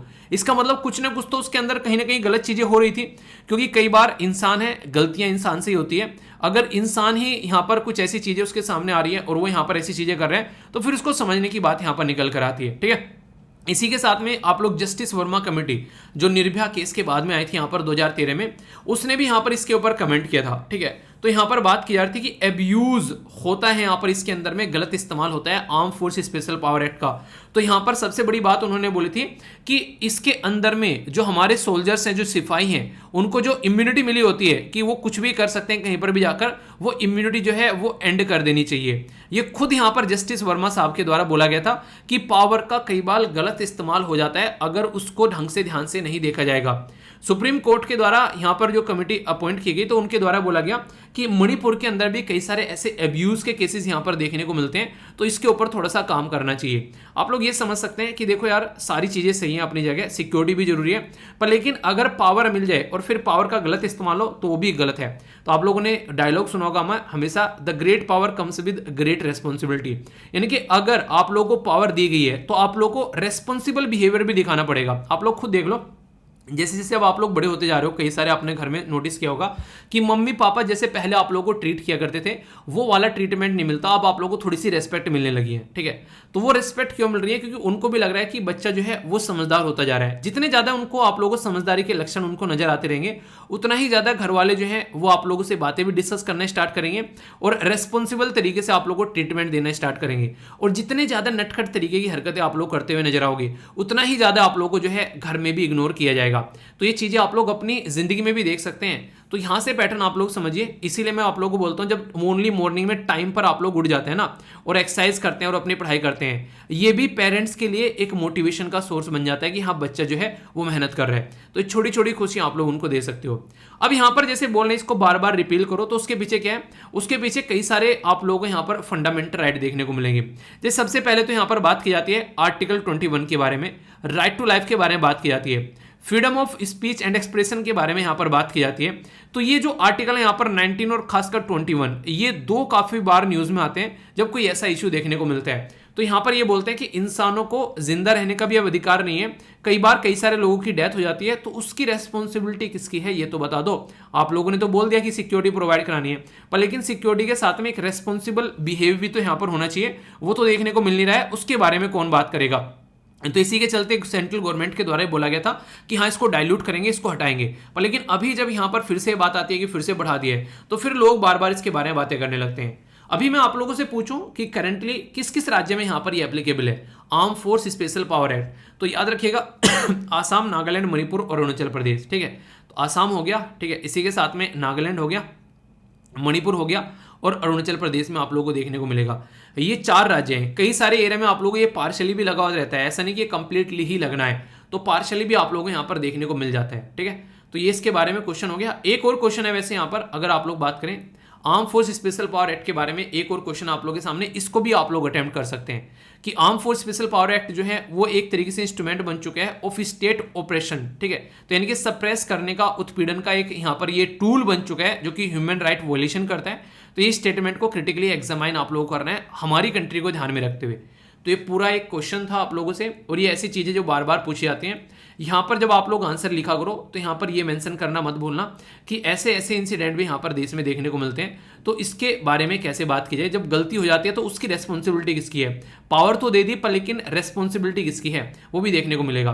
पर इसका दूसरा पहलू भी याद रखना, जब टेररिस्ट कोई आता है वहाँ पर एक तरीके से गलत हरकतें करता है तो आम लोगों की भी जान जाती है और हमारे जवान भी शहीद होते हैं। तो सिक्योरिटी प्रोवाइड कराने की बात भी है, तो उनको यहाँ पर पावर भी देना जरूरी है। अब दोनों में बैलेंस बनाना है तो वो देखना है कि वो एक लक्ष्मण रेखा कहाँ खींची जाएगी, उसके ऊपर ध्यान थोड़ा देना पड़ेगा।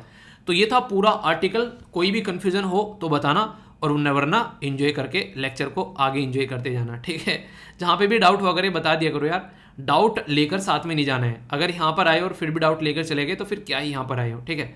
तो इस तरीके से थोड़ा सा कोशिश किया करो कि चीज़ों को अच्छे से लेकर चला करो। और खासकर जो एक बच्चा कह रहा है कि सर लेक्चर में बीच में पानी पीना पड़ जाता है, पानी पीना पड़ जाता है। आप लोगों को एक छोटी सी स्टोरी सुनाता हूँ। एक दोस्त था, वो अभी कुछ बैठा हुआ एक किताब पढ़ रहा था, ठीक है। तो मैंने बोला कि क्या पढ़ रहे हो आजकल, तो उसने बोला यार ये पढ़ा जा रहा है। तो मैंने बोला ठीक है थोड़ा सा बताओ मुझे, मैंने वो किताब नहीं पढ़ रखी है। तो वैसी नहीं, पढ़ाई से रिलेटेड किताब नहीं थी, वैसी थी, ठीक है।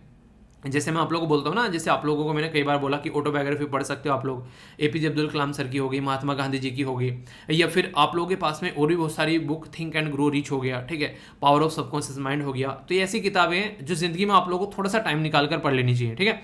तो ये ऐसी वो एक किताब पढ़ रहा था, ठीक है, वो एटॉमिक जो हैबिट करके, ठीक है। तो उसको, हालांकि उसमें से मैंने ऐसा नहीं कि उसको बिल्कुल ही नहीं पता है, मैंने पढ़ रखी है वो किताब, पर लेकिन रिविजन के पॉइंट ऑफ से मैंने वैसे ही उसको मजे मजे में उसको बोला।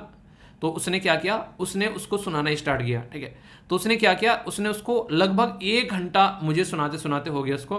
फिर कह रहा है कि आज तो पूरी एनर्जी खत्म हो गई। मैंने कहा कि ऐसा क्या हो गया। कह रहा है कि समझ रहा है 1 घंटे से मैं सुना रहा हूँ, वैसा वैसा लग रहा है मेरी एनर्जी चुस गई है। फिर कह रहा है थोड़ी देर रुकने के बाद में, यार 1.5 घंटा कैसे पढ़ाता है ये तो बता। मैंने कहा मैं पढ़ाता थोड़ी ना हूँ, मैं तो मजे लेता हूँ बैठ के। कह रहा है कि मजाक मत कर, इतनी सारी पीपीटी और वो सारी चीज़ें और बोलना आसान काम नहीं है वो। तो इसीलिए मैं भी बीच में, आप लोगों ने देखा होगा, पानी लेके बैठता हूँ, ठीक है। तो होता क्या है, थोड़ा सा एनर्जी बनी रहती है। तो उससे क्या होता है कि अगर मेरे अंदर ही एनर्जी नहीं होगी और मैं आप लोगों को पढ़ा रहा हूँ, मतलब टीचर के अंदर ही एनर्जी नहीं है, तो आप लोग भी वैसे डल डल फील करोगे कि सोया सोया पढ़ा रहा हूँ, रो रो कर बोल रहा हूँ, सोता सोता, अबे यार आज फिर पढ़ाना पड़ेगा, वो वाली चीज़ थोड़ी ना होती है। तो आप लोगों के अंदर भी एनर्जी रहना जरूरी है और मेरे अंदर भी एनर्जी रहना जरूरी है, तभी जिंदगी जीने का मजा आता है, ठीक है। तो उस चीज़ को जो है अच्छे से एंजॉय करो। अगर किसी दिन आप लोगों ने अच्छे से पढ़ाई कर लिया ना, तो अपने आप को अप्रिशिएट करो। जैसे मैं जब लेक्चर लेता हूँ और लेक्चर लेने के बाद में मैं अपने आप को अप्रिशिएट करता हूँ, मैं कहता हूँ वाह क्या लेक्चर लिया है, ठीक है। उन्हें कहते हैं अपने मुंह मिट्टू मियाँ बनना। तो वो चीज़ें आप लोगों को करनी पड़ेगी, और ये छोटी छोटी चीज़ें होती हैं यार, इन्हीं से आप लोगों का दिन बनता है। जिंदगी में कोई प्रॉब्लम आ गई, तो हर एक इंसान की जिंदगी में प्रॉब्लम है। आप लोगों को ऐसा लग रहा है आप लोगों की जिंदगी में ये प्रॉब्लम है, ऐसी ऐसी प्रॉब्लम है कि आप लोग देकर रो पड़ोगे दुनिया की प्रॉब्लम। और इसके चलते आप लोगों को वहाँ पर एक तरीके से अपनी जिंदगी देखो, तो उसको इंजॉय करो यार। पता नहीं इंसान कब में निकल जाए, आज है कल ना हो। तो इस तरीके से जिंदगी को थोड़ा सा एंजॉय करना स्टार्ट करो, ठीक है। अपने ऊपर ट्रस्ट करना स्टार्ट करो, अपनी मेहनत के ऊपर ट्रस्ट करना स्टार्ट करो। अपने जो काम आप लोग कर रहे हो उसमें थोड़ी सी पॉजिटिविटी लेकर आओ कि हाँ यार ऐसे काम को करेंगे तो रिजल्ट भी अच्छा आएगा, ठीक है। ये मत सोचो कि नहीं होगा तो क्या होगा, ये सोचो ना हो गया तो क्या होगा, तब देखो कितना मजा आता है कि नहीं। तो ऐसे थोड़ा सा देखो चीज़ों को, ओके। फीडबैक जरूर देना और लाइक या डिसलाइक कर बता सकते हो, ओके। नेक्स्ट जो आर्टिकल है यहाँ पर, इसमें आगे बढ़ने से पहले आप लोगों के सामने एक ऑर्गेनाइजेशन है जिसका नाम है यूनेस्को। तो इसकी फुल फॉर्म आप लोग बताओ, देखता हूँ कौन कौन इसका सही आंसर देते हैं। हजारों बार आप लोगों ने सुना होगा, और डोनाल्ड ट्रंप जब थे यूएसए के प्रेसिडेंट, उस टाइम पर तो आप लोगों ने कई बार सुना होगा। अभी क्यों न्यूज़ में है वही बातें करूँगा। इसके द्वारा अभी यहाँ पर 50 आइकॉनिक इंडियन हेरिटेज टेक्सटाइल जो है उसको अभी लिस्ट किया गया है, तो उसके चलते यहाँ पर ये भी न्यूज़ में है, ठीक है। ये ऑर्गेनाइजेशन के बारे में बहुत डिटेल में बातें करूंगा। पहले न्यूज़ समझते हैं। ये द हिंदू न्यूज़पेपर के अंदर पब्लिश की गई, और जीएस पेपर 3 इकोनॉमी वाले सेक्शन के अंदर भी आप लोग यहाँ पर कवर करके इसको देख सकते हैं, ठीक है। अभी हुआ क्या है यहाँ पर, यूनेस्को के द्वारा 50 के करीब यहाँ पर हमारी कंट्री की आइकॉनिक जो हेरिटेज टेक्सटाइल क्राफ्ट है, टेक्सटाइल मतलब एक तरीके से आप लोग मोटे मोटे तौर पर इसको एक नहीं, एक तरीके से वस्त्र यानी कि कपड़े से रिलेटेड जो कपड़े पर कलाकृति होती है उसके साथ में आप लोग इसको कवर करके देख सकते हैं। तो तमिलनाडु से टोड़ा कढ़ाई, इसी के साथ में यहाँ पर बात की जा रही है सुगड़ी, हैदराबाद से यहाँ पर यह हिमरू बुनाई, उड़ीसा से यहाँ पर सबलपुर के से बांध टाई, ये कई सारी ऐसी है टाई बुनाई, ये आप लोगों को देखने को मिलेगी। टोटल मिलाकर 50 है, ठीक है। अभी यहाँ पर कुछ आप लोगों के सामने यहाँ पर अगर बात करें तमिलनाडु, हैदराबाद, ये उड़ीसा, गोवा, गुजरात, महाराष्ट्र, वेस्ट बंगाल, कर्नाटका, हरियाणा, हिमाचल प्रदेश, लद्दाख और वाराणसी यानी कि उत्तर प्रदेश। तो अगर आप लोग यहाँ पर बेसिकली इन राज्य से निकल कर आते हैं तो आप लोग कम से कम हल्का सा आइडियाज के बारे में जरूर रखिएगा, क्योंकि होता क्या है देखो, कई बार ये सारी छोटे छोटे क्वेश्चन आप लोगों से एग्जाम में बन जाते हैं, फिर बोलते हो क्वेश्चन कहाँ से आ गया, तो भाई साहब यहाँ से आ गया। जरा सी देर में क्वेश्चन जब पूछा जाएगा तो आप लोगों को उसको लेकर कंफ्यूजन होगा। अभी मैं आप लोगों से बात करूं थोड़ा सा पास्ट के बारे में, तो यूएसए और जो इजराइल है उन्होंने जो बेसिकली क्विट कर दिया था यूनेस्को को, यहाँ पर किसके लिए, क्योंकि यहाँ पर यूनेस्को के द्वारा पैलेस्तीन को जगह दे दी थी, ठीक है, कि यहाँ पैलेस्तीन को एक तरीके से रिकॉग्नाइज कर लिया था, तो उसके चलते दोनों यहाँ पर निकल गए। और आप लोगों को पता है यूएसए जो है इजराइल को कितना ज़्यादा सपोर्ट करता है, तो उस टाइम पर यहाँ पर यूनेस्को के वांदे लग गए थे, क्योंकि पैसा भी काफ़ी लार्ज स्केल पर इनके द्वारा इन ऑर्गेनाइजेशन को दिया जाता है, और बिना पैसे के जो है वो चीज़ें आगे नहीं चल पाएंगी। आप लोग खुद देखिए, अपना लेक्चर देखने के लिए आप लोग मोबाइल को रिचार्ज कराते हैं, तो अगर आप लोग मोबाइल रिचार्ज नहीं कराएंगे तो लेक्चर नहीं देख पाएंगे। मैं यहाँ पर अपना इंटरनेट रिचार्ज करवाता हूँ, इसी के साथ में ये जो पीपीटी का सॉफ्टवेयर है इस पे यहाँ पर बेसिकली इसके लिए जो आप लोगों को ईयरली पेमेंट करना पड़ता है, ये सारी चीज़ें आप लोगों को देखने को मिलती है, तब जाकर ये लेक्चर तैयार होते हैं। तो इनके हर जगह कुछ ना कुछ इन्वेस्टमेंट करना पड़ेगा, उन्हीं कहते हैं कि मिनिमम इन्वेस्टमेंट आप लोग करना पड़ेगा, तब जाकर चीज़ें स्टार्ट होंगी। तो ऐसे ही जैसे ये ऑर्गेनाइजेशन है इनका काम चलता है, अगर इनके पास में जो पैसा इनको दिया जाता है वो पैसा न दिया जाए तो जो भी पूरा कार्यक्रम प्रक्रिया ये चलाते हैं वो सारी वहीं पर ही रुक जाएंगी। तो ये अपने आप से इनके पास में कोई ऐसे कमाने के साधन होते नहीं है, अलग अलग कंट्री यहाँ पर सपोर्ट प्रोवाइड कराती है, और उसमें से यूएस से काफ़ी लार्ज स्केल पर। तो united nation educational scientific and culture organisation, एक तो दो चीजें इसके बारे में जरूर याद रखेगा, इसकी दोनों रिपोर्ट, ग्लोबल एजुकेशन जो मॉनिटरिंग रिपोर्ट है वो इसी के द्वारा प्रस्तुत की जाती है, और ये काफी इंपॉर्टेंट है, इसको बोलते हैं जेंडर प्रायोरिटी इंडेक्स, ये तो आप लोग जरूर याद रखेगा। इसी ऑर्गेनाइजेशन के द्वारा यहाँ पर ये प्रस्तुत किया जाता है। यूएन का एक पार्ट है यहाँ पर, 16 नवंबर 1945 में इसको बनाया गया, फ्रांस पेरिस के अंदर इसका हेडक्वार्टर आप लोगों को देखने को मिलेगा। ये एजुकेशन की बात की जाए, शिक्षा, विज्ञान, कल्चर और इसी के साथ में शांति बनाए रखना, ठीक है। तो अगर कहीं पर भी इनके बारे में बात आ जाए तो ये ऑर्गेनाइजेशन वहां पर अपना रोल प्ले करती हुई नजर आती है। तो काफी शानदार तरीके से इसके द्वारा काम किया गया है। अगर बात करें, इसका मोटो ये रहता है कि शांति बनाकर कैसे रखनी है, क्योंकि जब शांति रहेगी तभी चीजें आगे बढ़ेंगी। तो building a peace in the mind of man and women, यानी कि महिला और पुरुष को दोनों को साथ में लेकर चलने की बात की जाती है, किसी को भी पीछे यहाँ पर नहीं छोड़ना है। 193 मेंबर आप लोगों को देखने को मिलेंगे, जिसके चलते यहां पर बात की जाती है द यूएस। अगर बात करें यूएसए और इजराइल, जिनके द्वारा क्विट कर दिया गया था यहां पर, अगर उनको बेसिकली उनको भी यहां पर क्या कहते हैं, अब फिलहाल के टाइम पर अगर आप लोग पूछो कि इसके अंदर कितने मेंबर हैं आज की डेट में, तो वो 193 ही दिखा रहा है, और वहां पर 12 जो है वो एसोसिएटेड स्टेट आप लोगों को देखने को मिलेंगे। जो मेंबर अभी यहाँ पर रिसेंटली यहाँ पर अगर बात करें, जो कि यहाँ पर जो इसके साथ में जो 3 जो मेंबर हैं यहाँ पर states are not UN member, वे यहाँ भी इसका पार्ट हैं, जैसे कि कुक जो आइलैंड हो गया, न्यू, इसी के साथ में पैलेस्तीन, ये यूएन के अंदर नहीं है यहाँ पर, ये आप लोग यहाँ पर देखते हैं, लेकिन इसका पार्ट है, तो इसलिए यहाँ पर एक्स्ट्रा भी आप लोगों को देखने को मिलेगा। इसी के साथ में कई सारे इसके इनिशिएटिव हैं, ये इनिशिएटिव भी आप लोगों से पूछे जाते हैं कि कौन करता है ये काम, तो यह है काला चोर, जो कि पता नहीं होता है करके चला जाता है, ठीक है। ये काला चोर शब्द जो है एक पर्टिकुलर मतलब नहीं, कैसे कैसे कहते हैं कि ये बात किसने बताई, अगर किसी को बतानी नहीं होती तो ये शब्द यूज कहते हैं कि काले चोर ने बताई, यानी जब किसी की बुराइयां की जाती है तो कई सारे लोग जो है इस तरीके की हरकतें करते हैं कि बता यार किसने बताया, ये बात किसने बोली, अच्छा तुझे ये बता, कह रहा है काले चोर ने बोली। मैंने कहा ये सही शब्द है। तो मैन एंड बायोस्फीयर प्रोग्राम, इसी के साथ में world heritage programme, global geopark network, इसी के साथ में नेटवर्क ऑफ क्रिएटिव सिटीज, और यहाँ पर Atlas of world language in danger, इनके जो लैंग्वेज खतरे में है उसके लिए भी यहाँ पर एटलस तैयार किया जाता है। तो ये इसकी चीजें आप लोगों को देखने को मिलेगी। कुछ और बातें अगर मैं आप लोगों को बताऊं तो यहाँ पर इनटेंजिबल जो कल्चरल हेरिटेज साइट है, इंटेंजेबल और टेंजेबल, इन दोनों को आप लोग समझ सकते हैं तो आप लोगों के माइंड में कोई कंफ्यूजन नहीं होगा फिर। जैसे कि अगर किसी को आप लोग टच कर सकते हैं तो वह टेंजेबल, यानी कि उसको टच किया जा सकता है। जैसे कि लाल किला हो गया, उसको टच कर सकते हैं, ताजमहल हो गया, उसको टच कर सकते हैं, तो टच करने वाली चीजें। पर लेकिन अगर कोई आर्ट परफॉर्म कर रहा है, कोई गाना गा रहा है, आप गाने को टच कर सकते हैं क्या? कुंभ का मेला आप लोग पार्टिसिपेट करते हैं, कुंभ के मेले को टच कर सकते हैं क्या? तो ये रिचुअल्स, कोई प्रैक्टिस, कोई ऐसे इवेंट हो गए, या फिर किसी की कलाकारी है, साड़ी पर उसने कलाकारी बना दी, किसी ने पत्थर की चीजों से कलाकारी बना दी, तो आप लोग उसको टच नहीं कर सकते। तो ये इनटेंजेबल होती हैं। तो इंडिया की जो है 14 इनटेंजेबल कल्चर जो साइट है वो आप लोगों को यूनेस्को के अंदर जो लिस्ट में आप लोग यहाँ पर देखने को मिलती है। तो ये बताया जा रहा है कि रिप्रेजेंटेटिव जो लिस्ट है of intangible culture heritage site, उसके अंदर, ठीक है, कुछ बातें यहाँ पर आप लोगों के सामने ये सारी है। अगर इनको आप लोग देखना चाहें, इसमें यहाँ पर आप लोगों को देखने को मिलेगा कुंभ का मेला भी, और दुर्गा पूजा लेटेस्ट अभी 2021 में ऐड की गई है, इसको तो जरूर याद रखिएगा, ठीक है। वेदा की जो चैंटिंग होती है, यानी वेदा के आप लोगों ने देखा होगा जो कई सारे चैंटिंग्स होती है, जो उसके श्लोक्स बोले जाते हैं, तो उसको भी इसके अंदर इंक्लूड कर लिया गया है। इवन रामलीला की जो ट्रेडिशनल परफॉर्मेंस है वो भी यहाँ पर आप लोगों को देखने को मिलेगी। और अभी आप लोगों ने देखा जो टीजर लॉन्च किया गया यहाँ पर आदि पुरुष का, वो अयोध्या से लॉन्च किया गया है। ये काफी मतलब पर्सनली मुझे अच्छा लगा, क्योंकि उसी के बेस पर वो मूवी है, तो वो एक तरीके से वहीं से ही लॉन्च किया गया, मुझे पर्सनली अच्छा लगा। बाकी आप लोग बता सकते हैं, कई सारे लोग बोल सकते हैं प्रमोशन है, प्रमोशन वर्मोशन चलो वो अपनी जगह है, पर लेकिन रियलिटी में जिस चीज के ऊपर वो मूवी बनाई जा रही है वहीं से उसका लॉन्च करना, तो ये उस लोकेशन की भी इंपॉर्टेंस बढ़ाता है। तो ये इस तरीके से आप लोग कनेक्ट करके देख सकते हैं।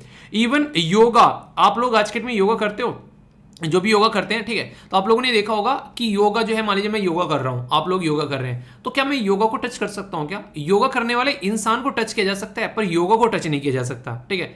तो ये इनटेंजेबल होती है, जिसको कोई टच नहीं कर सकता, ठीक है। तो नहीं कहते, अब तो मेरा होने कहता वो एक बहुत ही वायरल हुई थी वीडियो, जब बहुत सारे एग्जाम पोस्टपोन किए जा रहे थे, तो उस टाइम पर एक छोटे से बच्चे की वीडियो वायरल हुई थी, आप लोगों को याद होगा, मैंने ट्विटर पर शेयर भी की थी वो उसमें एक बच्चा कहता है कि मेरे एग्जाम पोस्टपोन हो गए हैं और मैं नेक्स्ट क्लास में चला गया हूँ बिना फेल हुए, अब तो मेरे पापा मुझे टच भी नहीं कर सकते, मतलब से पापा पीटते थे उसको, फेल होता था बार बार। तो वो चीज़ें आप लोगों को देखने को मिलती है। तो ऐसी ऐसी चीज़ें भी सामने निकल कर आती हैं, ठीक है। तो बेसिक चीजें हैं कुछ, इसके बारे में आप लोग याद रखिएगा। बाकी जो टेक्सटाइल के बारे में अगर बात करें तो ये भी काफी इंपॉर्टेंट है। टेक्सटाइल के बारे में बात करें तो 2.3% जो इंडियन जीडीपी है वो आप लोगों को देखने को मिलेगा, वो टेक्सटाइल से निकल कर आती है, यानी कि कपड़े उद्योग से आप लोगों को देखने को मिलेगी। तो इसी के चलते आप लोगों से यहाँ पे क्वेश्चन भी पूछे जा सकते हैं, इसके बारे में थोड़ा सा आप लोग याद रख सकते हैं, ठीक है। इसी के साथ में 12% के करीब जो एक्सपोर्ट होता है, ठीक है, हमारी कंट्री का, और जो एम्प्लॉयमेंट जनरेशन होता है लगभग 21%, तो वो आप लोगों को यहीं से ही देखने को मिलेगा। एग्रीकल्चर के बाद में यहाँ पर काफ़ी लार्ज स्केल पर आप लोगों को देखने को मिलेगा, टेक्सटाइल इंडस्ट्री में बहुत ही लार्जेस्ट एम्प्लॉयमेंट ये प्रोवाइड कराते हैं, ठीक है। तो ये इस तरीके से आप लोग इसको समझ सकते हैं। कई सारी दिक्कत भी होती है, कई बार यहाँ पर आप लोगों ने देखा होगा, अक्सर जो है यहाँ पर इसके अंदर दिक्कतें देखने को मिलती हैं। हमारे देश के अंदर हम लोग आउटडेटेड टेक्नोलॉजी यूज़ करते हैं, ठीक है, पुराने टाइम की टैक्स स्ट्रक्चर जो है अच्छा नहीं है, जीएसटी टैक्स काफ़ी टफ पड़ जाता है, ठीक है। इसी के साथ में जो स्केल है हमारे देश में काम करने का वो काफ़ी कम है। जैसे बांग्लादेश में अगर जाओगे, बांग्लादेश में हमारी कंट्री में अगर मान लीजिए कहीं 100 200 मशीन लगी हुई है, ठीक है, बांग्लादेश में 1000 500 1000 मशीन लगी हुई है। तो ये इस तरीके से आप लोग समझ सकते हैं। हमारी कंट्री में काफ़ी फ्रेगमेंटेड है, अनऑर्गेनाइज तरीके से, कुछ यहाँ है कुछ वहाँ है। बांग्लादेश में सिस्टमेटिक तरीके से आप लोगों को यहाँ पर ये इंडस्ट्री देखने को मिलेगी। तो ये सारी चीज़ें कहीं ना कहीं आप लोगों को नजर आएंगी जब, तो आप लोग समझ पाओगे कि कहीं ना कहीं एक फ़ायदा तब देखने को मिलता है जब सिस्टमेटिक वे में हो। तो इसीलिए यहाँ पर जो भी दिक्कतें हैं, प्रॉब्लम है, उनका सोल्यूशन निकाल कर चलना काफ़ी जरूरी है, और तभी इससे हम लोग रिजल्ट भी निकाल कर लेकर आ पाते हैं। तो टेक्सटाइल वाला ये एरिया भी आप लोगों से पूछा जा सकता है कि सिग्निफिकेंस क्या है, इसके बारे में अगर क्वेश्चन आप लोगों से बन जाए तो कोई कंफ्यूजन आप लोगों को नहीं होना चाहिए। गवर्नमेंट के कुछ इनिशिएटिव भी अगर कोई आप लोगों से पूछ ले तो यहाँ पर एक तरीके से amendment technology upgradation fund scheme for integrated textile park, इसी के साथ में यहाँ पर पावर जो टेक्स इन इंडिया, यहाँ पर ये बात की जा रही है सिल्क समग्र जो स्कीम है, जूट आई केयर टेक्सटाइल, ये यहाँ पर नेशनल जो टेक्निकल टेक्सटाइल, तो ये कुछ इनिशिएटिव भी है यहाँ पर। अगर क्वेश्चन भी आप लोगों से कोई पूछ ले तो बात की जा रही है कि what are the world heritage site, discuss their culture significance. तो ये इस तरीके से क्वेश्चन भी आप लोगों से पूछे जा सकते हैं, ठीक है।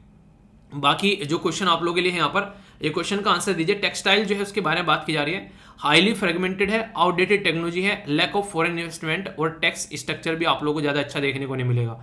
तो सही आंसर क्या है? ए में बोला गया 1 2 3, बी में बोला गया 2 3 4, सी में बोला गया 1 3 4, डी में बोला गया all of the above. A B C F D सही आंसर दीजिए, देखता हूँ कौन सी आंसर देता है। वीडियो को पॉज कर लिया करो एक बार, अच्छा रहेगा, ठीक है। सही आंसर क्या है बताओ? डी है सही आंसर। सारी चीजें अभी तो बताइए, इतना देर कहाँ हो गई, देर तो ही नहीं है, ठीक है। एक और क्वेश्चन है यहाँ पर टेक्सटाइल एंड जो गारमेंट इंडस्ट्री है उसके बारे में। तो टेक्सटाइल एंड गारमेंट इंडस्ट्री जो है वो सेकंड लार्जेस्ट सेक्टर है in the terms of employment, ठीक है। दूसरा बोला गया कि कंट्रीब्यूट करता है 2.3% इंडियन ग्रोस डोमेस्टिक प्रोडक्ट और 12% to the export earning in India. तो ये आप लोगों को देखने को मिलेगा। तो सही आंसर क्या है? ए में बोला गया ओनली वन, बी में बोला गया ओनली टू, सी में बोला गया बोथ और डी में बोला गया none of the above. A B C या फिर डी, सही आंसर क्या है बताइए? सही आंसर है इसका सी। मैंने अभी बताया आप लोगों को, एग्रीकल्चर के बाद में सबसे ज्यादा जॉब अगर कोई देता है तो वो यहाँ पर ये वाला उद्योग है टेक्सटाइल, यानी कि एक तरीके से कपड़ा और वस्त्र उद्योग।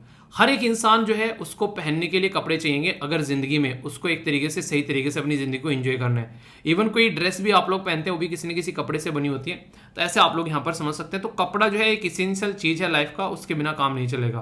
तो ऐसी चीजें आप लोग समझ सकते हैं, ठीक है। एक और क्वेश्चन है यहाँ पर यूनेस्को के बारे में। तो यहाँ पर बात की जा रही है बेसिकली न्यू और पैलेस्तीन ये मेंबर है यूनेस्को के, but not the United Nation. Israel जो है वो मेंबर है United Nation but not the UNESCO. UNESCO जो है वो ऑब्जेक्टिव रहता है कि 5 major programme, educational, natural science, social science, human जो बेसिकली साइंस, कल्चर और कम्युनिकेशन एंड इन्फॉर्मेशन, इसके बारे में यहाँ पर बात की जा रही है। तो सही आंसर क्या है अगर आप लोगों से यहाँ पर पूछ रहे हैं, इनके आंसर आप लोगों को बताने हैं, only one, only two, only three, या फिर यहाँ पर बात की जाए नन ऑफ द अबोव। तो ऐसे क्वेश्चन अगर आप लोगों से पूछे हैं तो आप लोग क्या आंसर दोगे? वीडियो को पॉज कर एक बार समझ लो और फिर उसके बाद में आंसर देना है। तो देखता हूं कौन सही आंसर यहां पर देता है, ठीक है। हो गया? क्या है बताओ आंसर यहां पर? ऑल 3 आ रहे होंगे ना सही आंसर है? हाँ बिल्कुल सही यही आंसर है, ठीक है। हो गया गलती, ये इनकरेक्ट पूछा गया है, ठीक है। तो ऐसी ऐसी चीजें जो हैं वो एग्जाम में गलत होती हैं। तो जैसे जैसे आप लोगों को देखना है सारी चीजें पता तो हैं, वाह यार ये तो अभी पढ़े हैं, सारी की सारी चीजें पता है, सी आंसर सही हो गया। पर लेकिन आंसर क्या है? आंसर यहाँ पर डी है, क्योंकि इनकरेक्ट पूछा गया है, ठीक है। तो यहाँ पर कोई सा भी इनकरेक्ट नहीं है। तो इसलिए कहता हूँ कि क्वेश्चन को ध्यान से पढ़ लिया करो, वरना एग्जाम में जो है स्वाद कुछ और ही चखने को मिलेगा, जैसा आप लोगों ने सुना भी नहीं होगा।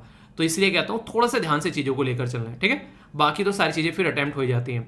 आई होप कि आप लोगों के माइंड में क्लैरिटी आई होगी। क्लैरिटी नहीं है, अगर डाउट है तो बताना, उसको दूर किया जाएगा, ओके। ये जो आर्टिकल है ये आप लोगों को देखने को मिलेगा इंडियन एक्सप्रेस के अंदर कवर किया गया। हालांकि ये आर्टिकल तो सभी न्यूज़पेपर के अंदर छपा था कि नेशनल ग्रीन ट्रिब्यूनल ने अपना केस ड्रॉप कर दिया है। और ये जो केस था यहाँ पर ये दिबांग हाइड्रल प्रोजेक्ट से रिलेटेड था, जो कि अरुणाचल प्रदेश के अंदर में है। तो ये जो जीएस पेपर 2 और 3 के अंदर में स्टैट्यूटरी बॉडी और जो इंफ्रास्ट्रक्चर के बारे में बात करते हैं उसके साथ में आप लोग इसको कनेक्ट करके देख सकते हो। नेशनल ग्रीन ट्रिब्यूनल जो है उसके बारे में बात करूंगा, जो यहाँ पर इस पर्टिकुलर प्रोजेक्ट के बारे में जिसको दिबांग हाइड्रोल प्रोजेक्ट बोल रहे हैं, इसके बारे में बात करेंगे। और यहाँ पर लोग भी खुश नहीं थे इस चीज को लेकर, ठीक है। तो बोला गया कि जो लोग थे वो एक तरीके से विलिंग नहीं थे डिक्लेयर करने के लिए नेशनल पार्क के तौर पर। तो पूरा डिटेल में समझेंगे। सबसे पहले यहाँ पर अगर बात की जाए तो ये बेसिकली एक इंपॉर्टेंट ऑर्गेनाइजेशन के बारे में बात की जा रही है जिसको बोलते हैं नेशनल ग्रीन ट्रिब्यूनल। आप लोग कोई भी एग्जाम अगर देने जाओगे अक्सर इससे रिलेटेड क्वेश्चन आप लोगों के लिए पूछ लिए जाते हैं। ये ऐसी ऑर्गेनाइजेशन है जो कि इन्वायरमेंट से रिलेटेड जो मैटर होते हैं उनके बारे में बात करती है। तो इसलिए इसके बारे में थोड़ी सी बात मैं आप लोगों से बात करूंगा ताकि आप लोग भी यहाँ पर इसकी इंपॉर्टेंस समझ पाओगे, क्योंकि ये जरूरी भी है। अगर नहीं समझोगे तो फिर बार बार ये आएगा और बार बार आएगा, तो फिर आप लोग फिर बार बार देख के कहोगे कि अरे कहाँ से आ रहा है निकल कर और क्या दिक्कत है इसकी, ठीक है। उन्हें कहते हैं इन सज्जन को क्या समस्या है भाई, ये बार बार आ जाते हैं, ठीक है। तो नेशनल ग्रीन ट्रिब्यूनल जो है जिसको एनजीटी बोलते हैं, ये इन्वायरमेंट से रिलेटेड मैटर देखते हैं, यानी कि वातावरण में क्या दिक्कतें हो रही हैं, वहां पर कौन क्या क्या प्रोजेक्ट लगा रहा है और क्या वो कानून के हिसाब से सही है या फिर गलत है, उसके ऊपर ध्यान देने के लिए नेशनल ग्रीन ट्रिब्यूनल 2010 में एक ऐसी बॉडी बनाई गई। दुनिया में हम 3रे नंबर पर बने। इससे पहले ओनली 2 देश ऐसे थे, ऑस्ट्रेलिया और न्यूजीलैंड, जिनके द्वारा ये कारनामा किया गया था। यानी कि हमारे कारनामा करने से पहले ऑस्ट्रेलिया और न्यूजीलैंड ओनली 2 देश ऐसे थे जिनके द्वारा ये कारनामा किया गया। हमने ये कारनामा क्यों किया? पार्ट 3 में संविधान के अंदर में आर्टिकल 12 से लेकर आर्टिकल 35 तक है फंडामेंटल राइट, मौलिक अधिकार। उसमें एक आर्टिकल है 21 जिसको राइट टू लाइफ के बारे में और पर्सनल लिबर्टी के बारे में बात करते हैं। तो ये जो आर्टिकल है 21 ये राइट टू लाइफ के बारे में बात करते हैं। तो इसका सीधा सीधा मतलब है कि हम लोग को एक अच्छा इन्वायरमेंट भी मिलना चाहिए, तभी तो हम लोग राइट टू लाइफ के बारे में बात करेंगे। अगर अच्छा इन्वायरमेंट ही नहीं है तो कैसे हम लोग राइट टू लाइफ के बारे में बात करेंगे। तो उसी के चलते यहाँ पर इंडिया ने 3rd कंट्री अपने आप को बनाया इसको अचीव करने के लिए। और एनजीटी जो है यहाँ पर ये स्पेशल रोल आप लोगों को देखने को मिलेगा। 7 स्पेशलाइज कानून है देश के अंदर में जहां से यहाँ पर ये अपना काम करता है। ये क्वेश्चन यहाँ पर पूछा गया, इवन मैच करने के लिए भी आ गया था स्टेट पीसीएस के अंदर में कि वोटर एक्ट कब का है, इसी के साथ में वोटर सेस कब का है। तो ये 7 कानून है। वोटर एक्ट है 1974 का, द वोटर सेस एक्ट है 1977 का, द फॉरेस्ट कंजर्वेशन एक्ट है 1980 का, द जो एयर जो एक्ट है यहाँ पर 1981, इन्वायरमेंट प्रोटेक्शन एक्ट 1986, पब्लिक जो लाइबिलिटीज एंड इंश्योरेंस एक्ट, ये एपीएफसी में भी यहाँ से क्वेश्चन बन जाएगा, ठीक है, 1991, और बायोलॉजिकल डाइवर्सिटी एक्ट ये है 2002। तो टोटल मिलाकर 7 कानून है यहाँ पर। ये यहाँ पर इसके थ्रू जो है अपना ये डिसीजन सुनाया जाता है। 6 महीने में झट मंगनी पट बिहा कर देता है ये, ठीक है। तो यहाँ पर एक तरीके से बोलता है कि कोई भी केस है यहाँ पर this application within 6 month, और यहाँ पर ये इसलिए बोलते हैं यहाँ पर कि जल्दी से जल्दी सोल्यूशन है, वरना इसमें और कोर्ट में कोई डिफरेंस नहीं रहने वाला है। तो इसी के चलते यहाँ पर हेडक्वार्टर न्यू दिल्ली में है वैसे तो, लेकिन भोपाल, पुणे, कोलकाता और चेन्नई। याद रखिएगा यहाँ पर अगर ध्यान से आप लोग देखोगे, सबसे इंटरेस्टिंग चीज यहाँ पर यह है कि आप लोगों को यहाँ पर ओनली चेन्नई देखने को मिलेगा, ना तो यहाँ पर मुंबई है, ठीक है, न यहाँ पर आप क्या चेन्नई और कोलकाता है, ठीक है, यहाँ पर मुंबई नहीं है बेसिकली, ठीक है। तो भोपाल और पुणे है, बाकी दिल्ली है। तो ऐसे भी आप लोग कंफ्यूजन में डाला जा सकता है 4 जो एरिया की स्टेटमेंट देकर।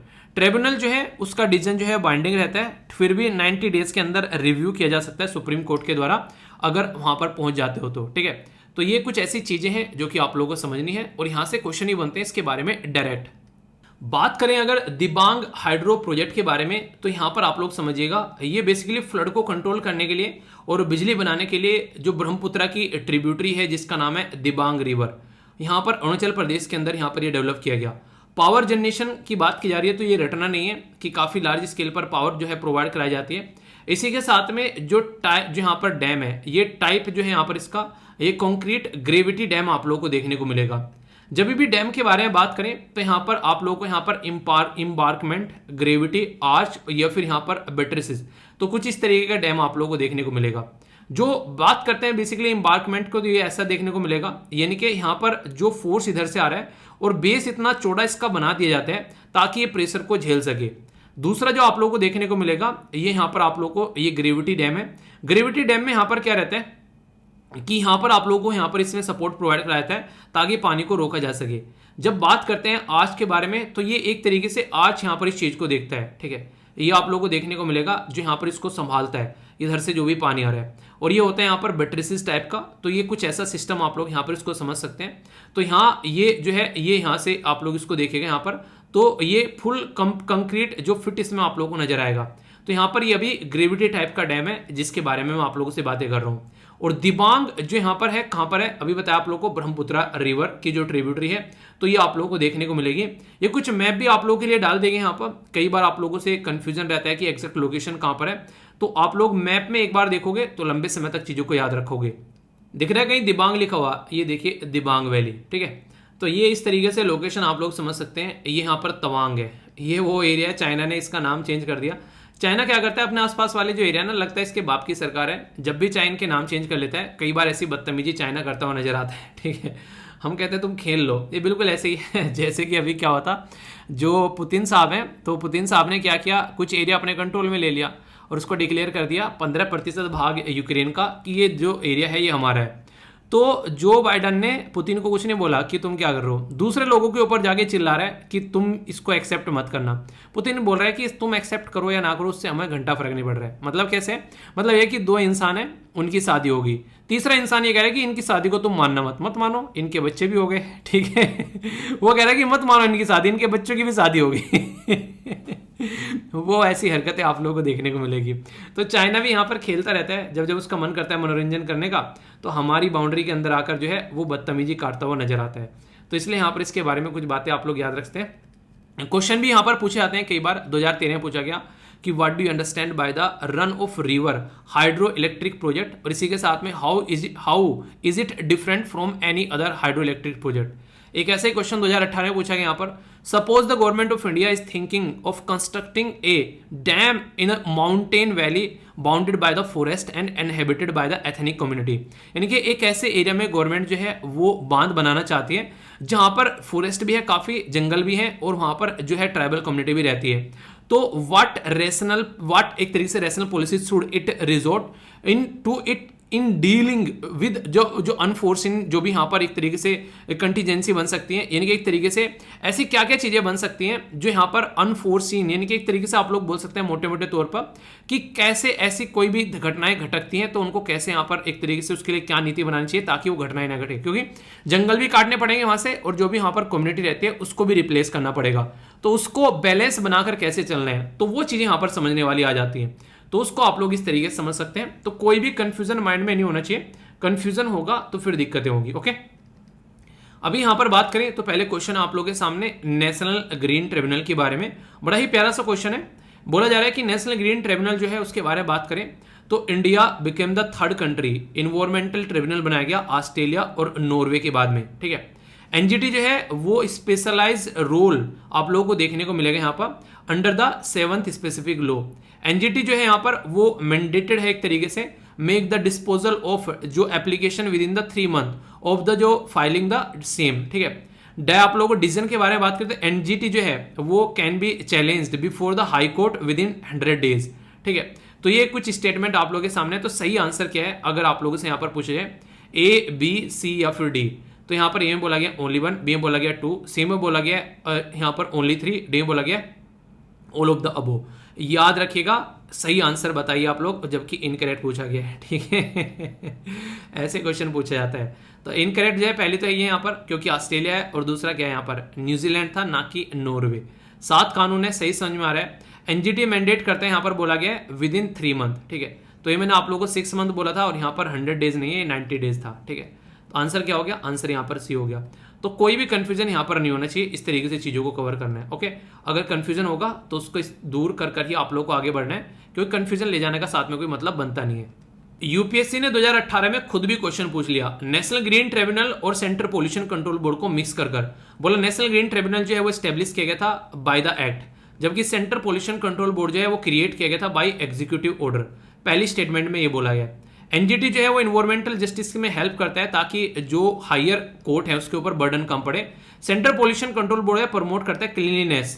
ठीक है, जैसे कि आप लोग बात करें यहाँ पर इंप्रूव करने की कोशिश करता है एयर क्वालिटी को। तो कौन सी स्टेटमेंट करेक्ट है ये आप लोग को बताना है।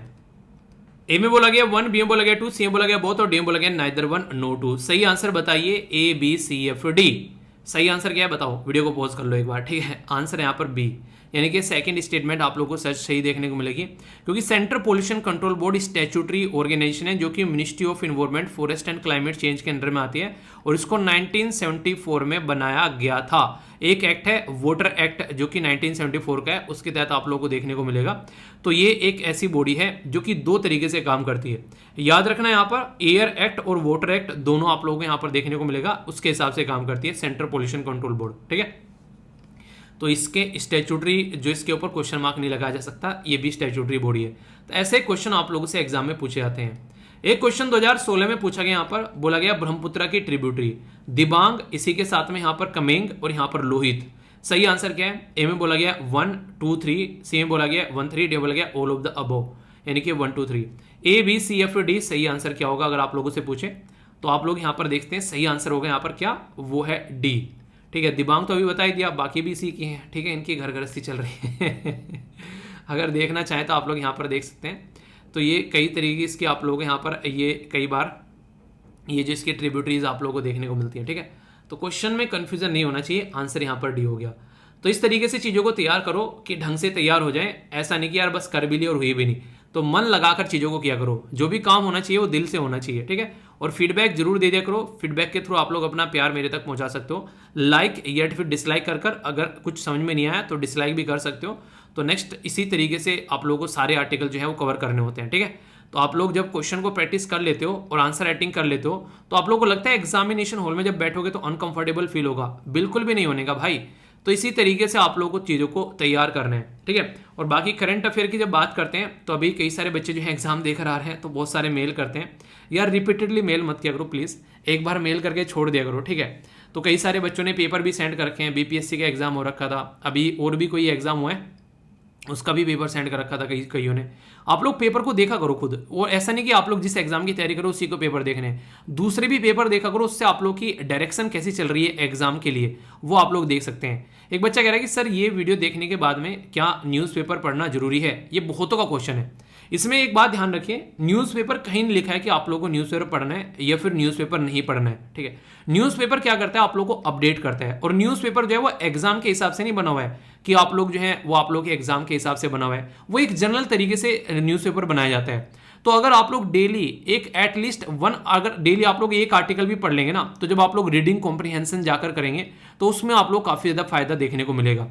बाकी जो करंट की चीज़ें हैं एग्जाम में कैसे पूछी जाती हैं वो तो मैं आप लोग कवर कराता ही हूँ रेगुलरली। ये यहाँ तक आप लोग चीज़ें देख रहे हैं, आगे अभी आप लोगों को बहुत सारी न्यूज़ रहेंगी जिसमें छोटी न्यूज़ रहेंगी, वन लाइनर टाइप की न्यूज़ रहेंगी, छोटे छोटे क्वेश्चन रहेंगे, मतलब इतनी सारी चीज़ें रहती है इस वीडियो के अंदर में। अगर इसको प्रॉपर वे में आप लोग कंप्लीट कर लो और उसके बाद में एग्जामिनेशन हॉल में जाकर बैठो तो फिर आप लोग देखना कैसा कॉन्फिडेंस आप लोगों के अंदर रहता है। पर एक आर्टिकल आप लोग चाहो तो डेली पढ़ सकते हो, और वो किसी भी न्यूज़पेपर का आप लोग पढ़ सकते हो, ठीक है। उसमें क्या रहेगा, आप लोग की रीडिंग कॉम्प्रिहेंशन का जो सेट सी सेट के अंदर पेपर आएगा और उसके अंदर पढ़ने की जो चीज़ें आप लोग की एक टेंडेंसी बढ़ जाएगी अच्छे लेवल पर, तो उससे आप लोगों को फायदा देखने को मिलेगा, ठीक है। तो छोटी सी चीज़ है, बाकी तो आप लोग इस वीडियो को प्रॉपर वे में कंप्लीट करते रहो, रिवीजन इसी को कर लो यार। अगर ढंग से आप लोग कर लोगे तो फिर आप लोग देखना कितने शानदार तरीके से करंट अफेयर के ऊपर, इवन इंटरव्यू के ऊपर भी आप लोग की कमांड हो जाएगी अगर ढंग से चीज़ों को आप लोग कवर करोगे। और बाकी तो फिर वही बात है यार कि जहाँ जहाँ जो जो चीज़ें हैं, पता चला एक बच्चा कह रहा है सर हिंदू भी पढ़ लें, इंडियन एक्सप्रेस भी पढ़ लें, ये भी पढ़ लें, कर तो रहा हूँ सबके आर्टिकल कवर जो इंपॉर्टेंट होते हैं, वही आर्टिकल रिपीट हो गए फिर दूसरे न्यूज़पेपर में आ जाते हैं। तो एक पर्टिकुलर रिसोर्स को पकड़ लो, जो भी आप लोगों को सुटेबल लगता है उसको फॉलो करना स्टार्ट कर दो, नैया पार लग जाएगी, उसके ऊपर ट्रस्ट कर लो बस, ठीक है। और अगर मुंह मारोगे इधर उधर कि ये कर लें वो कर लें, वो नहीं, लक्ष्मीकांत की एक किताब पढ़ लो, कहानी खत्म। उसके बाद में क्वेश्चन प्रैक्टिस करो जितने भी आप लोग कर सकते हो। पता चला लक्ष्मीकांत पढ़ ली, डीडी बसु पढ़ ली, कुछ और भी उठाए जा रहे हैं तीसरी बुक, कोई मतलब थोड़ी ना यार उस चीज़ का। इतना टाइम है आप लोगों के पास में, लगता है जो पढ़ लिया उसी को रिवाइज कर लेना एक बार। तो उस तरीके से चीज़ों को देखो, तो इन चीज़ों को थोड़ा सा क्लियर करके चलो माइंड में, वरना फिर वही बातें आती है घुमा फिरा कर कि ये भी कर ले और वो भी कर ले और क्या ना कर ले, ठीक है। तो ये आप लोगों को खुद से डिसाइड करना पड़ेगा, ओके। अगर आप लोग गाड़ी लेना चाहते हैं तो थोड़ा सा और रुक जाइए यहाँ पर, यानी एक तरीके से कई साल से अगर पोस्टपोन कर रहे हैं तो एक साल और सही, मतलब क्या इसका वो भी समझाऊंगा। हमारे देश में अभी यहाँ पर नितिन गडकरी जी के द्वारा काफ़ी बड़ा अनाउंसमेंट किया गया है कि 12 महीने का टाइम दिया जा रहा है, अगले साल 1 अक्टूबर को गाड़ी के अंदर में 6 एयर बैग जो हैं वो आप लोगों को देखने को मिलेंगे। एयर बैग का मतलब क्या रहता है, जब आप लोग यहाँ पर गाड़ी के अंदर बैठकर चलते हो तो यहाँ से कुछ ऐसा आप लोग को निकल कर सामने आता है, अगर एक्सीडेंट हो जाए तो इंसान बच सकता है। तो यहाँ पर 2 तो यहाँ देखने को मिलेंगे, ठीक है, 2 इस साइड में देखने को मिलेंगे और 2 इस साइड में देखने को मिलेंगे। तो टोटल 6 एयर बैग जो हैं वो गाड़ी के अंदर होने चाहिए। तो इससे गाड़ी की थोड़ी कॉस्ट भी बढ़ जाएगी, कई सारे लोग जो है इसको लेकर परेशान थे कि इसकी वजह से गाड़ी की कॉस्ट बढ़ जाएगी। देखो यार, जान है तो जहान है, कॉस्ट बढ़ रही है तो उसमें कोई दिक्कत नहीं है, पर लेकिन सबसे बड़ी बात है कि इंसान का बचना जरूरी है। तो मैंडेटरी 6 बैग किए जा रहे हैं अक्टूबर 2023 तक, यहाँ पर ये बात की जा रही है। गवर्नमेंट के द्वारा इशू कर दिया गया है ड्राफ्ट नोटिफिकेशन, ताकि यहाँ पर सेंटर मोटर व्हीकल रूल 1989 के अंदर में इंक्लूड किया जा सके कि एयर बैग जो है मैंडेटरी है कार मेकर को, वरना उनको अलाउ नहीं किया जाएगा। रीजन आप लोग जानते हैं कि आज के डेट में इतने सारे लोगों की डेथ हो रही है और हमारा देश इसमें टॉप पर बैठा हुआ है। तो ग्लोबल सप्लाई चेन रिलेटेड जो भी कंस्ट्रेंट है ऑटोमोबाइल इंडस्ट्री की, तो उसको देखो कैसे करना है। तो यहाँ पर एयर बैग जो है वो काफ़ी इंपॉर्टेंट है, वो आप लोगों को ध्यान देना पड़ेगा। नॉर्मली क्या होता है, ये नाइलॉन टेक्सटाइल के आप लोगों को देखने को मिलेंगे। नाइलॉन जो यहाँ पर पोलामाइड, यहाँ पर बेसिकली 6.6 वो यहाँ पर मोस्ट कॉमन फैब्रिक है जो कि इनके अंदर यूज़ किया जाता है, ठीक है, बनाने के लिए। तो वहाँ से वो सप्लाई का भी वो पड़ेगा थोड़ा सा। तो यार देखो, जब इंसान सोचता है ना करने की, फिर तो कर ही देता है, पर सबसे पहले सोचना पड़ेगा, ठीक है। तो इसके बारे में यहाँ पर ये बातें की जा रही है, होना चाहिए या फिर नहीं होना चाहिए, आप लोगों की क्या राय है। आप लोग अच्छा कौन सा मोबाइल फ़ोन यूज़ करते हो, मतलब आप लोगों से पूछे कौन सा मोबाइल फ़ोन यूज़ करते हो और कितने सिम है उसके अंदर, ठीक है। और एक और छोटी सी रिक्वेस्ट इससे याद आ गया,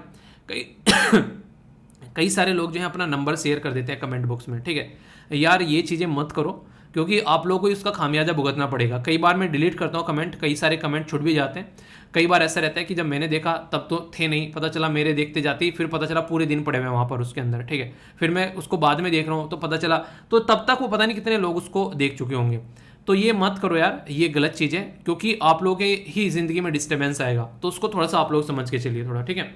तो यहाँ पर बात की जा रही है IMEI नंबर के बारे में। जो भी हमारे देश के अंदर में, ये साइंस एंड टेक्नोलॉजी के अंदर आप लोग टॉपिक कवर कर सकते हैं, जो भी हमारे देश के अंदर में यहाँ पर जो यहाँ पर इंटरनेशनल मोबाइल जो इक्विपमेंट आइडेंटिटी है, वो यहाँ पर हमारे देश में कोई भी अगर मोबाइल मैन्युफैक्चर करेगा तो उसके अंदर आप लोगों को यहाँ पर ये नंबर होना जरूरी है। यानी कि हैंडसेट जो भी रहेंगे यहाँ पर इंडिया के अंदर जो भी बनाए जाएंगे या फिर यहाँ पर जो इंपोर्ट किए जा रहे हैं, इंडियन काउंटरफिट डिवाइस रिस्ट्रिक्शन के तहत यहाँ पर बात करें तो बात की जा रही है 1 जनवरी से हर एक रजिस्टर होना चाहिए IMEI नंबर से। इससे ट्रेस किया जाता है, अगर कोई फोन चोरी करके ले जाता है तो इसकी हेल्प से ट्रेस किया जाता है। अगर बात करें, ये बोला गया है यहाँ पर GSM, ये WCDM में IDN मोबाइल फोन जो भी यहाँ पर सैटेलाइट फोन है तो उसका एक यूनिक नंबर आप लोगों को देखने को मिलता है। तो इसके चलते बोला गया कि every phone have a single IMEI number, but अगर बात करें नंबर होने चाहिए अगर ड्यूअल सिम है, क्योंकि सिम के साथ में फिर कनेक्ट यहाँ पर हो जाता है। तो ये बातें यहाँ पर बोली गई है। तो इससे क्या होगा, इससे सिक्योरिटी जो है वो बढ़ेगी, क्योंकि कई सारे फोन में अगर ये नंबर नहीं है, उनसे कुछ उल्टी सीधी हरकतें कर दी, किसी ने किसी को थ्रेट दे दिया, उसके थ्रू कॉल की जा रही है, उनको ट्रेस करना जो है वो काफी ज्यादा मुश्किल हो जाता है। और अगर उनको ट्रेस नहीं कर पा रहे हैं तो बहुत सारे इश्यूज देखने को मिलते हैं। तो इसलिए ये जरूरी है यहाँ पर ये बोला गया, ठीक है। तो काफी इंपॉर्टेंट है यहाँ पर, ये एक तरीके से जो स्टैंडर्ड फोन है उनके अंदर सबके अंदर आप लोगों को देखने को मिलेगा। अगर ये नहीं है तो दिक्कत है। तो इसलिए यहाँ पर जरूरी है कोई भी अगर फोन लेना है तो एक तरीके से रेप्यूटेड कंपनी का ही लिया करो, क्योंकि पता चला फिर गुम हो जा रही है तो आप लोगों की चीजें बहुत सारी गुम हुई नजर आएंगी, ठीक है। ये पॉलिटी और गवर्नेंस के अंदर आप लोग इसको बेसिकली देख सकते हो। और बात की जा रही है एडल्ट्री के बारे में। एडल्ट्री बेसिकली क्या होता है? एडल्ट्री यहाँ पर ये होता है कि मान लीजिए यहाँ पर ये लड़की है और ये लड़का है, ये दोनों हस्बैंड वाइफ है, पर हस्बैंड जो है वो किसी और के साथ में जाकर एक्सटर्नल जो मैरिटल अफेयर बना रहे हैं, एक्सटर्नल अफेयर नहीं चल रहे हैं, मतलब ये एक्सटर्नल फॉरेन मिनिस्ट्री वाले अफेयर नहीं चल रहे हैं, यहाँ पर एक्सटर्नल मैरिटल अफेयर यानी कि शादी इसके साथ में हो रखी है, फिजिकल रिलेशन किसी और के साथ में बना रहा है ये इंसान। यहाँ पर सेम काम लड़की भी कर सकती है। पता चला ये लड़की जो है वो किसी और की वाइफ है और वो इसके साथ में आकर यहाँ पर फिजिकल रिलेशन बना रही है, तो इसको एडल्ट्री बोलते हैं। यानी कि इंसान शादी किसी के साथ में और फिजिकल रिलेशन किसी के साथ में बना रहा है। तो एक टाइम ऐसा था हमारे देश के अंदर में ये अपराध था, यानी कि ये एक तरीके से ये जो कोई ऐसी हरकतें करता पाया जाता था तो इसको क्रिमिनलाइजेशन की कैटेगरी में रखा जाता था एडल्ट्री को। तो 2018 में सुप्रीम कोर्ट ने क्या किया, यहाँ पर एडल्ट्री का जो सेक्शन था यहाँ पर 497 इंडियन पीनल कोड भारतीय दंड संहिता का, उसको हटा दिया। जोसेफ साइन केस आया जब यहाँ पर, क्यों, रीजन क्या था? रीजन ये था कि किसकी प्राइवेसी में आप लोग जाकर चेक करोगे किसने किसके साथ में फिजिकल रिलेशन बनाए? क्या कोई तरीका है इसको चेक करने का? अगर आप लोग चेक करने बैठोगे यहाँ पर किस किस को जाकर चेक करोगे, किस किस के ऊपर आप लोग आरोप लगाओगे? कई बार गलत तरीके से भी यहाँ पर क्रिमिनल कैटेगरी में डाल दिया जाता था इंसान को। तो यहाँ पर खासकर मेल के ऊपर काफी ज्यादा इसका नेगेटिव इंपैक्ट देखने को पड़ रहा था, क्योंकि मेल जो है यहाँ पर वो खासकर इसके अंदर काफी ज्यादा फंसते हुए नजर आ रहे थे। अब मुद्दा ये आया, फीमेल के ऊपर यहां पर नेगेटिव इंपैक्ट नहीं पड़ता था, फीमेल को कहीं ना कहीं एक तरीके से इसके अंदर सजा नहीं मिलती थी। तो इसको बोला गया कि ये तो वैसे भी सही नहीं है कि मेल करे तो वो गलत और फीमेल करे तो सही है। तो इसके चलते यहां पर इसको स्टक डाउन कर दिया गया। स्टक डाउन मतलब इसको बिल्कुल खत्म कर दिया कि क्रिमिनल कैटेगरी में नहीं आएगा। तो क्या मतलब, इसका मतलब खुल्लम खुल्ला छूट है, कोई हस्बैंड है किसी का किसी और के साथ में जाकर ये चीजें करेगा तो क्या ये अलाउ है? तो सजा तो नहीं है, देखो ठीक है, यहां पर सजा तो नहीं होगी कि यहां पर उसको पता चला कि यहां पर जेल में डाल दे, तो वो तो नहीं हो पाएगा। फिर क्या किया जा सकता है? अगर लग रहा है कि इनको इनका हस्बैंड जो है इनके साथ में कुछ गलत काम कर रहा है तो ये डाइवोर्स देकर साइड में कर सकते हैं, इंसान को अपनी जिंदगी जो है अपने हिसाब से एंजॉय करे, उसको जहां पर फिर जो भी करना है वो करता रहे। यानी कि डाइवोर्स यहां पर एक तरीका है आसान, जिससे आप लोग यहां पर इस चीज को सेटल कर सकते हो। गवर्नमेंट का पार्टिसिपेशन नहीं देखने को मिलेगा, कानून का कोई यहां पर सजा देखने को नहीं मिलेगी। तो ये बातें यहां पर निकल कर आती है। इसी के चलते यहां पर अभी ये केस आ रहा है, यहां पर बोला यह गया है सुप्रीम कोर्ट के द्वारा कि जो आर्म फोर्स है, arm force must take action against the person for adultery. यानी कि कोई पर्सन अगर है कोई एडल्ट्री के केस में पाया जाता है आर्म फोर्स के अंदर में, एयरफोर्स, नेवी, आर्मी, तो उसके ऊपर एक्शन लेना चाहिए, क्योंकि वहां पर सबसे खतरनाक जो चीज होती है वो होती है डिसिप्लिन। इसकी वजह से डिसिप्लिन बिगड़ जाता है। कोई इंसान अगर इन चक्रों में पड़ेगा तो वो डिसिप्लिन में नहीं रहेगा। और आप लोगों ने देखा होगा रिसेंटली अभी कई सारी ऐसी महिलाएं होती हैं जो कि यहाँ पर मान लीजिए आतंकवादी एक तरीके से ना टेररिस्ट की साइड से आ रहे हैं, वहां पर पाकिस्तान की साइड से या फिर उस तरीके से हमारे देश में हनी ट्रैप में लोगों को फंसा लेती हैं। यानी कि एक तरीके से ना हमारे जो सैनिक हैं वो लगे हुए हैं वहां पर, कई सारे ऐसे आप लोगों ने देखा होगा केसेस अभी रिसेंटली निकल कर आए हैं, तो उसमें वो हनी ट्रैप में फंस गए। तो हनी ट्रैप में फंस गए, इसका क्या मतलब हो गया? इसका मतलब है कि अंदर की इंफॉर्मेशन यहां पर इनसे निकलवा ली जा सकती है, तो यहां पर उनके खिलाफ एक्शन होना चाहिए। नॉर्मल इंसान तो क्या ही यहां पर अपनी वो देगा, बेसिकली उसकी तो जमीन जायजा जाएगी, उसकी पर्सनल जाएगी जो भी जाएगी, ठीक है, कोई किसी के साथ में उल्टी सीधी हरकतें कर रहा है। पर आर्म फोर्स के अंदर अगर कोई हरकतें चल रही हैं ऐसी यहां पर, तो देश की सिक्योरिटी को खतरा हो सकता है। तो यहां पर बात की जा रही है कि आर्म फोर्स जो ट्रिब्यूनल है उसके द्वारा यहां पर डिसिप्लिनरी प्रोसीडिंग अगेंस्ट द जो पर्सनल थे यहां पर जो एडल्ट्री के अंदर ये थे उनको क्वेश्चन कर दिया गया था, ठीक है।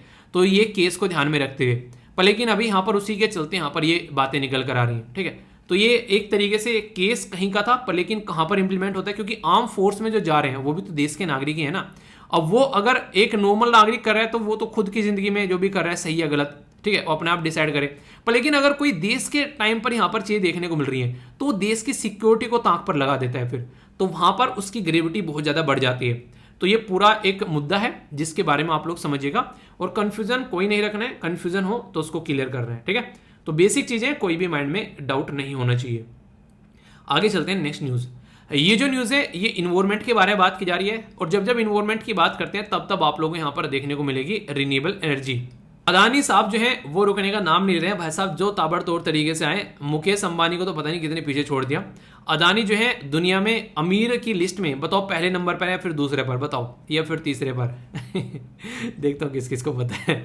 वर्ल्ड में लार्जेस्ट हाइब्रिड पावर प्लांट लगाने जा रहे हैं राजस्थान जैसलमेर के अंदर में। दुनिया का सबसे बड़ा बोल रहा हूँ, इंडिया का नहीं, दुनिया का सबसे बड़ा। हाइब्रिड का मतलब क्या होता है, जहां पर आप लोगों को मिक्सचर देखने को मिलेगा, दो या फिर दो से ज्यादा, जैसे सोलर, विंड एनर्जी, बायोमास, इस तरीके से आप लोग बोल सकते हैं। तो यहां पर सोलर और विंड का ये मिक्सचर आप लोगों को यहां पर नजर आएगा, तो हाइब्रिड हो जाता है। जैसे ना मैं ऑफलाइन आप लोगों को बैठ के पढ़ाने लगूं और ऑनलाइन भी मैं आप लोगों को पढ़ा रहा हूं, तो ये हाइब्रिड क्लास होगी। जिसको ऑफलाइन पढ़ना है ऑफलाइन पढ़ लो, जिसको ऑनलाइन पढ़ना है ऑनलाइन पढ़ लो, ठीक है। अच्छा, मैं आप लोगों से बोलूँ कि मुझे जो है मैंने ऑफलाइन पढ़ाना है, ठीक है, मेरे साथ में बैठकर आप लोगों को पढ़ाई करनी है सामने, तो कौन सा आप लोग चूज करेंगे? अगर मान लीजिए आप लोगों के एरिया में मैं हूँ और आप लोगों को पढ़ना है, तो एक तो है कि मैं सामने बैठा के पढ़ा रहा हूँ, ठीक है, और एक है कि मैं ऑनलाइन पढ़ा रहा हूँ। तो आप लोग कौन सा प्रेफर करेंगे? ऑफलाइन अगर प्रेफर करेंगे तो ऑफ लिखना, और ऑनलाइन प्रेफर करेंगे तो ऑन लिखना। देखता हूँ आप लोग कौन सा प्रेफर करोगे, ठीक है। और फिर से बोल रहा हूँ, जो भी नया मेंबर होता है वो न्यू मेंबर लिख दिया करो, ठीक है, ताकि मुझे पता चलता रहे कि कौन कौन जो है फर्स्ट टाइम यहाँ पर लेक्चर सुनना है, एटलीस्ट मुझे थोड़ा सा आइडिया लगता रहे, ठीक है। फायदे क्या क्या आप लोगों को देखने को मिलेंगे, तो रिड्यूस करेगा इंटरमिटेंसी, ठीक है। तो यहाँ पर इंटरमिटेंसी बेसिकली आप लोगों को देखने को मिलेगा, जो इंटरवल होता है उसको कम करता हुआ नजर आएगा। स्टेबिलिटी जो है वो काफ़ी अच्छी बढ़ेगी, कैपेसिटी बढ़ेगी, इसी के साथ में नेटवर्क का ढंग से यूटिलाइजेशन हो पाएगा। तो ये काफ़ी ज़्यादा फायदे इसके देखने को मिलेंगे।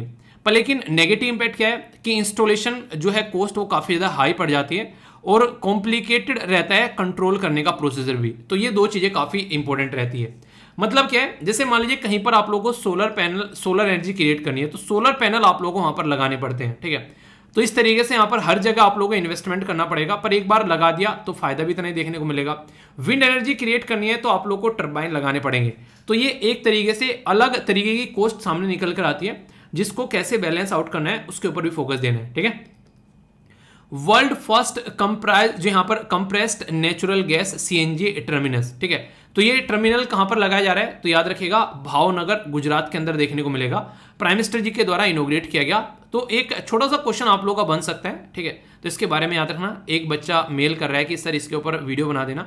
यार ये छोटी छोटी सी न्यूज़ होती है, इनके ऊपर क्या वीडियो बनाया जाए, ठीक है, कि यहाँ पर लॉन्च कर दिया, ठीक है, ये डायरेक्ट एक छोटा सा क्वेश्चन बन जाएगा। अब ये थोड़ा ना कि इसके ऊपर वीडियो बनाया जाए, ठीक है। ऑपरेशनल होगा 2026 में, 5-6 बार आप लोगों के सामने वैसे भी आ जाना है। पब्लिक प्राइवेट पार्टनरशिप में मिलकर काम करेंगे।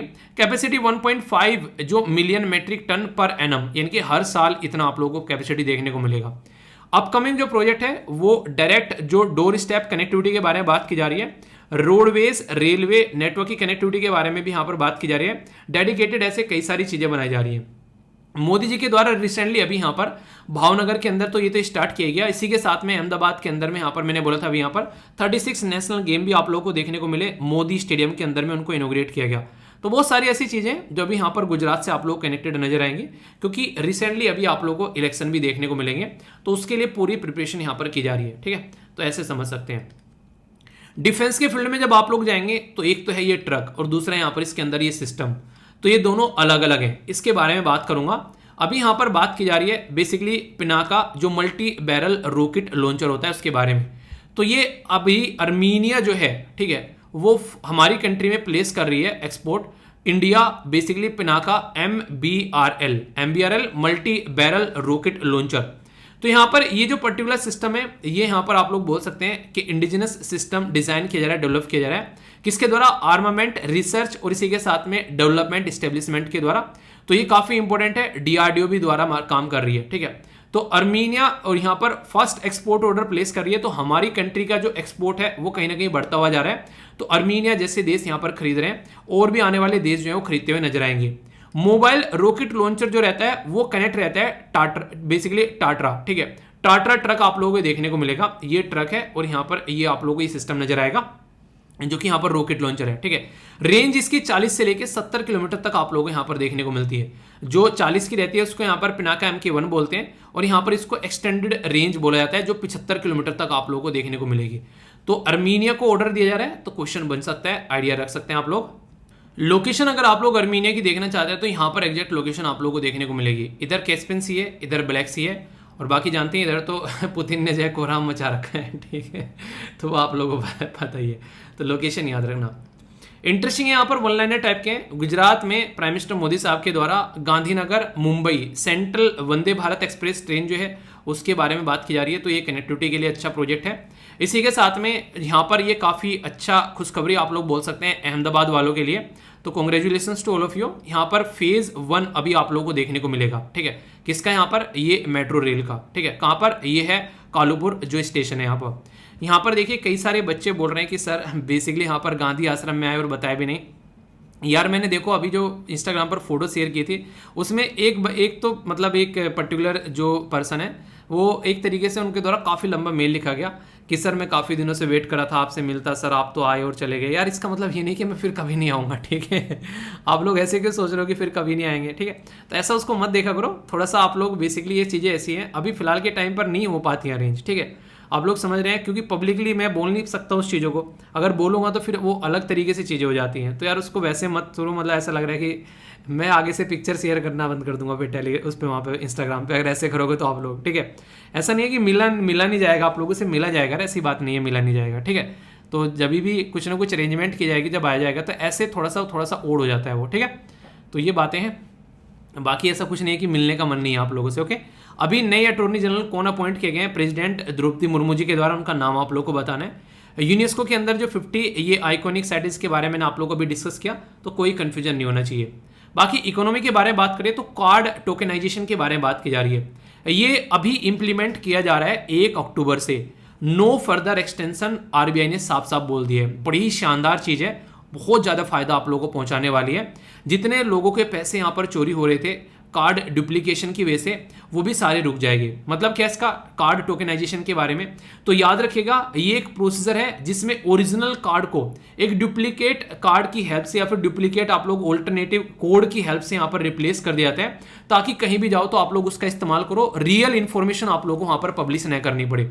तो ये यहाँ पर देखने को मिल रहा है, तो काफ़ी इंपॉर्टेंट है ये। यहाँ पर अभी सारी जो एरिया में जो भी यहाँ पर बैंक है उनको इंप्लीमेंट करना पड़ेगा, और पर्सनली मुझे काफ़ी अच्छा लगा, ठीक है, ताकि इंसान का मेहनत की कमाई जो है चोरी ना हो। रिजर्व बैंक ऑफ इंडिया के द्वारा 16 लार्ज ये फाइनेंशियल एंटिटी जो है as per the upper layer NBFC यहाँ पर कैटेगरी में इनको डिवाइड किया जा रहा है, नॉन बैंकिंग फाइनेंशियल कंपनीज, ठीक है। इसी के साथ में आईबीबीआई ये अमेंड कर रहा है, नॉर्म्स अलाउ कर रहा है insolvency professional entity to act as insolvency professional. देखिए कई बार क्या होता है यहाँ पर दिक्कतें देखने को मिलती हैं, जब इंसॉल्वेंट हो जाता है, क्या दिवालिया निकल गए, तो उसको कैसे लेकर चलना है, तो वो भी एक तरीका रहता है। तो उसी के ऊपर यहाँ पर ये चीज़ें अपडेट है। बाकी यहाँ पर अजय कुमार श्रीवास्तव जो है वो एमडी बन गए हैं, किसके? ये इंडियन ओवरसीज बैंक के। इसी के साथ में नेचुरल गैस का जो प्राइस है वो भी बढ़ रहा है अभी, ठीक है। तो जो भी यहाँ पर अपनी गाड़ी सीएनजी वगैरह पे चलाते हैं तो उसमें भी अभी आप लोगों को और ज़्यादा इजाफा देखने को मिलेगा। नेक्स्ट यहाँ पर 8 कोर सेक्टर, इसके बारे में आप लोग थोड़ा सा याद रखिएगा। अभी भी आप लोग जाओ तो कोर जाकर सर्च कर लेना यहाँ पर, तो आप लोग यहाँ पर कई सारी चीज़ें देखने को मिल जाएंगी, ठीक है। तो ये यहाँ पर बेसिकली कोर क्या हो गया, कोर दूसरा कोर था नहीं, तो ये कोर सेक्टर, ठीक है, ये आप लोग को देखने को मिलेंगे। तो इसके बारे में डिटेल में इन्फॉर्मेशन यहाँ पर दे रखी है कि कौन कौन से यहाँ पर है, कितना प्रेजेंटेशन है इसके अंदर, इलेक्ट्रिसिटी, स्टील, कोयला, crude oil, natural gas, cement, ये है। और यूपीएससी क्वेश्चन पूछ चुकी है, ठीक है। इसलिए थोड़ा कह रहा हूँ, थोड़ा सा आइडियाज़ के बारे में जरूर रखिएगा, कंफ्यूजन नहीं होना चाहिए कल को अगर क्वेश्चन पूछ लिया जाए तो, ओके।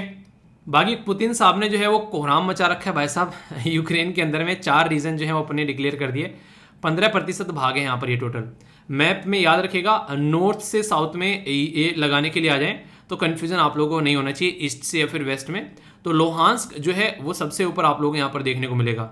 नेक्स्ट यहाँ पर ये है डोनास्ट, यहाँ पर नेक्स्ट देखने को मिलेगा ये है जापोरिजिया, ठीक है। नेक्स्ट यहाँ पर बात की जा रही है, ये है खेरासन। तो ये 15% भाग है जो कि पुतिन ने अपने कंट्रोल में ले लिया है, और ये क्रीमिया से अलग है। अगर इसको भी ऐड कर दोगे तो लगभग 20 बन जाएगा।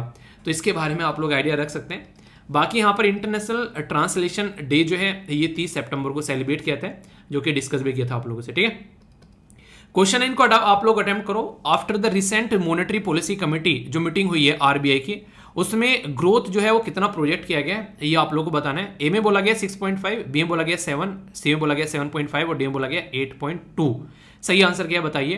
कौन सी कंट्री है जिसके द्वारा रिसेंटली साइन किया गया partnership agreement with Pacific island nation? China, USA, Russia या फिर जर्मनी?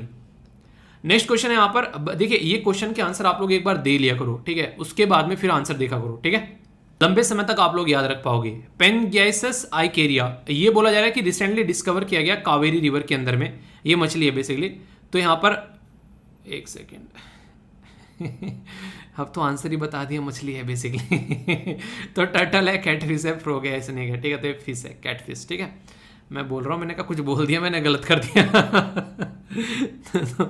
चलिए कोई नहीं। बात करते हैं यहाँ पर विच institution unveil the list of 50 इन, ये अभी तो मैंने आप लोगों को अभी पढ़ाया थोड़ी देर पहले, 50 जो exclusive iconic heritage textile craft in India. तो यूनेस्को, नीति आयोग, यूनियन जो कल्चर मिनिस्ट्री या फिर FICCI? सही आंसर क्या है? तो पहले का जो आंसर है ये आप लोगों को बी देखने को मिलेगा 7, दूसरे का आंसर आप लोगों को देखने को मिलेगा बी यानी कि यूएसए। तो यूएसए के द्वारा यहाँ पर भी साइन किया गया। तीसरे का आंसर बता दिया, चौथे का तो यूनेस्को मैंने पढ़ाया अभी आप लोगों को, ये हो गया ए। तो ऐसे क्वेश्चन आप लोगों से पूछे जाते हैं। सी सेट का क्वेश्चन है यहाँ पर, इसको वीडियो को पॉज कर आंसर देना। इसको आंसर पहले एक बार आप लोग अटेम्प्ट कर लो, फिर तब तक मैं आप लोगों को बेसिकली यहाँ पर प्लेस इन न्यूज़ पढ़ाता हूँ, उसके बाद में फिर आप लोग इसका आंसर देख लीजिएगा, ठीक है। वीडियो को पॉज कर लेना। बात की जा रही है ये पर्टिकुलर इंपॉर्टेंट लोकेशन, आप लोगों को एक बार मैप में दिखा देता हूँ। सेम नाम आप लोगों को इंडिया के अंदर भी देखने को मिलेगा उड़ीसा के पर, लेकिन यहाँ पर बात की जा रही है यूएसए के बारे में, ठीक है। तो ये एक माउंटेन आप लोगों को यहाँ पर नजर आएंगी, ठीक है। ये एक एग्जैक्ट लोकेशन आप लोगों के सामने है। तो ये देख सकते हैं, ये काफ़ी ऊंची एक चोटी है यहाँ पर। अगर आप लोग देखोगे इसके आसपास में कितने बड़े बड़े पर्वत हैं यहाँ पर, ये, ठीक है। तो ऐसे आप लोग इसको देख सकते हैं, एग्जैक्ट जो लोकेशन है आप लोगों के सामने। तो कन्फ्यूजन इसको लेकर नहीं होना है, ठीक है। तो ये यहाँ पर जो है डेनाली, तो यहाँ पर इसके बारे में याद रखिएगा। माउंट जो यहाँ पर MC कैनेली के नाम से भी आप लोग इसको जानते हो, यूएसए के अंदर आप लोगों को देखने को मिलेगा। तो इस तरीके से भी क्वेश्चन आप लोगों से पूछ लिए जाते हैं, कन्फ्यूजन नहीं होना चाहिए। शानदार तरीके से आंसर आज के दिए गए यहाँ पर दिव्या के द्वारा, काफ़ी अच्छे से आंसर दिए गए हैं। एक बार कल की वीडियो के नीचे आप लोग जाकर एक बार इनके आंसर देखना, आप लोगों के चक्षु खुल जाएंगे, इतने डिटेल में शानदार तरीके से इनके द्वारा आंसर दिए गए हैं। अभी वोकैबुलरी भी आप लोगों को बताऊंगा। इसी के साथ में यहाँ पर जो समाधि पूछी थी 20 समाधि इनके द्वारा पूरी बता दी गई है, ठीक है। 20 आदमियों की समाधि, अगर समाधि में कभी क्वेश्चन आएगा ना तो इससे बाहर नहीं आएगा, आप लोग यहाँ पर देख सकते हैं, ठीक है। तो ये देख लेना, स्क्रीनशॉट भी चाहो तो इसका ले लेना, कंफ्यूजन नहीं आप लोगों को इसके बारे में होना चाहिए, ठीक है। इसी के साथ में यहाँ पर जो इंपॉर्टेंट पर्सनैलिटी थी वो मैंने आप लोगों को डिस्कस की थी। यहाँ पर ये कौन है, यहाँ पर अंबानी जी के सुपुत्र हैं, इनके बारे में तो आप लोगों को बताइए, ठीक है। बाकी एक छोटी सी बात यहाँ पर अभी मैं आप लोगों को वोकैबुलरी भी डिस्कस करूंगा, उससे पहले यहाँ पर ये काफ़ी अच्छा लगा मुझे, एक बच्चे के द्वारा बोला गया कि सर मैं डिप्रेस था 2 मंथ से क्योंकि ब्रेकअप हुआ था, अब यहाँ पर फिलहाल अच्छे से काम कर पा रहा हूँ, अपनी लाइफ को आगे लेकर चल पा रहा हूँ। तो चीज़ें क्या है यार ज़िंदगी में ना, अगर आप लोग कई बार आप लोग ऐसी चीज़ देखने को मिलेगी कि सिचुएशन काफ़ी ज़्यादा ख़राब हो जाती है, तो वहाँ पर बस आप लोग को अपने आप को थामना आना चाहिए। अगर थामना आप लोग अपने आप को सीखे तो फिर रिजल्ट आप लोग के सामने आएंगे, और अगर आप लोग थामना अपने आप को नहीं सीखे तो फिर तो यार कितने लंबे समय तक आप लोग इन चीज़ों को खींच लो, ये ज़िंदगी खराब करके ही आप लोग ही छोड़ेंगे। तो इसलिए इन चीज़ों से डिस्टेंस बनाकर रखो जितना अच्छे से हो सके, अगर संभाल नहीं पा रहे हो तो, अगर संभाल पा रहे हो तो फिर कोई बात ही नहीं है। बाकी इसका आंसर मैंने दे दिया कि सर क्या यूपीएससी की तैयारी दिल्ली जाना जरूरी है, ये आप लोग बताइए। तो ऑनलाइन की दुनिया में नहीं, अगर आप लोग अपने आप को डिसिप्लिन में रख कर पढ़ पाते हैं, कोचिंग का बेसिक मतलब होता है कि आप लोग अपने आप को डिसिप्लिन में लेकर आए। बाकी अगर आप लोग खुद से डिसिप्लिन में रहकर पढ़ पा रहे हैं तो क्यों ही यार 1.5 2 लाख रुपए आप लोग खर्च करने हैं, वो तो कोचिंग का हो गया। इसके बाद में जाकर आप लोगों को वहाँ पर रहना भी है, 10 से 15 हज़ार रुपये पर महीना आप लोग वहाँ पर खर्च करने वाले हो। तो क्या रियलिटी में आप लोगों को लग रहा है कि इतना पैसा आप लोग घर वालों का बर्बाद कर रहे हो? ये कहीं पर आसपास में आप लोग वहाँ पर लाइब्रेरी में जाकर बैठकर आसानी से सर्च कर सकते हो, और ऑनलाइन सब कुछ अवेलेबल है, ठीक है। तो आई होप कि आप लोग समझोगे, बाकी तो करोगे वही जो मन की होगी, मेरा तो बस सजेशन है, ठीक है। 5 नए शब्द जो कि आप लोगों की वोकैबुलरी को इंप्रूव करेंगे, आप लोगों की आंसर राइटिंग को इंप्रूव करेंगे, आप लोगों की एनडीए सीडीएस एसएससी बैंकिंग के अंदर भी आप लोगों को फायदा पहुंचाएंगे। यहाँ पर बात की जा रही है, एक एक शब्द को देखते हैं। पहला यहाँ पर स्पोन, इसका मतलब है अस्वीकार करना, रिफ्यूज कर देना किसी चीज को। और इसका अपोजिट क्या होगा? एक्सेप्ट कर लेना। तो ये आप लोगों के लिए सिनोनिम्स रहते हैं, ये एंटोनिम्स रहते हैं। इनके ऊपर भी चाहो तो आप लोग सेंटेंस फॉर्म जो है वो कर सकते हो, ठीक है। ये ऐसा नहीं है कि इन्हीं के ऊपर करना है बस आप लोगों को, ठीक है। यहाँ पर बात की जा रही है एक तरीके से ये एक जोक याद आ गया। जहाँ भी साथ में जाता था वो कभी अपना पर्स लेके नहीं जाता था, ठीक है। उसको ये लगता था कभी ज़्यादा खर्च ना हो जाए। तो ये यहाँ पर बात की जा रही है माइजरलीनेस, ठीक है। तो इसके बारे में आप लोग याद रखें, इसका मतलब है कंजूस, ठीक है। तो एक तरीके से शब्द है आप लोगों के सामने। ऐसे शब्द जो है आप लोगों को नॉर्मली देखने को मिल जाते हैं। नेक्स्ट शब्द है यहाँ पर हैपेंस्टेंस। और जैसे ऐसे दोस्त मिलते हैं तो ये भी एक संयोग होता है, ठीक है। तो हैपेंस्टेंस तो ये इंसिडेंस या कोइंसिडेंस आप लोग यहाँ पर बोल सकते हो, ठीक है। तो इसके ऊपर सेंटेंस फॉर्म जरूर करना। जो फॉर्म नहीं कर पाता वो दूसरे के देखकर भी कम से कम सेंटेंस अपने बना सकता है, ओके। नेक्स्ट बात की जा रही है स्कोर्नर के बारे में। इसको उच्छिखल बोलते हैं बेसिकली, कोई अपना नहीं एक तरह से अपोज दिखाए यहाँ पर, या तो एक्सप्रेशन से या फिर शब्दों से। तो ये शब्द यहाँ पर आप लोग यूज कर सकते हैं, स्कोर्नर, ठीक है। नेक्स्ट ये काफी इंटरेस्टिंग शब्द है, कई बार आप लोगों को न्यूज़पेपर में देखने को मिल जाएगा। ये फेलिपिक। फेलिपिक होता है एक तरीके से निंदापूर्ण वाक्य, यानी किसी को एक तरीके से, यानी किसी को एक गलत तरीके से बोलना, किसी की इंसल्ट करना, तो काइंड ऑफ आप लोग बोल सकते हो, ठीक है। तो ये 5 शब्द है, इसके ऊपर तो सेंटेंस फॉर्म कर ही सकते हैं। अगर थोड़ा सा टाइम ज़्यादा हो तो यहाँ से भी आप लोग कोई शब्द उठाकर उनके ऊपर भी सेंटेंस फॉर्म कर सकते हैं। तो मुझे बड़ी ही अच्छा लगेगा अगर आप लोग इस तरीके से कुछ करते हैं। कैसा लगा आज का डिस्कशन जरूर बताना। कई सारे इंपॉर्टेंट क्वेश्चन देखे, कई सारी ऑर्गेनाइजेशन देखी, बहुत कुछ हम लोगों ने डिस्कस किया है। आप लोग पूरे एक बार वीडियो को उठाकर देखोगे तो आप लोगों को समझ में आएगा कितना कुछ कवर किया गया है। तो शानदार तरीके से आप लोग इसको एंजॉय किया करो। कहीं भी कोई डाउट हो तो पूछ लिया करो। बाकी PDF टेलीग्राम पर मिल ही जाती है, उसको आप लोग एंजॉय कर सकते हैं। लेक्चर का फीडबैक जरूर देना, 1 सेकंड लगती है, जैसा भी आप लोगों को लगता है। तो नेक्स्ट वीडियो में मिलता हूं, तब तक अपना ध्यान रखिए। बड़ों को नमस्ते, छोटों को प्यार, छोटी सी लाइफ एंजॉय करार। मिलता हूं नेक्स्ट वीडियो में, तब तक के लिए जय हिंद।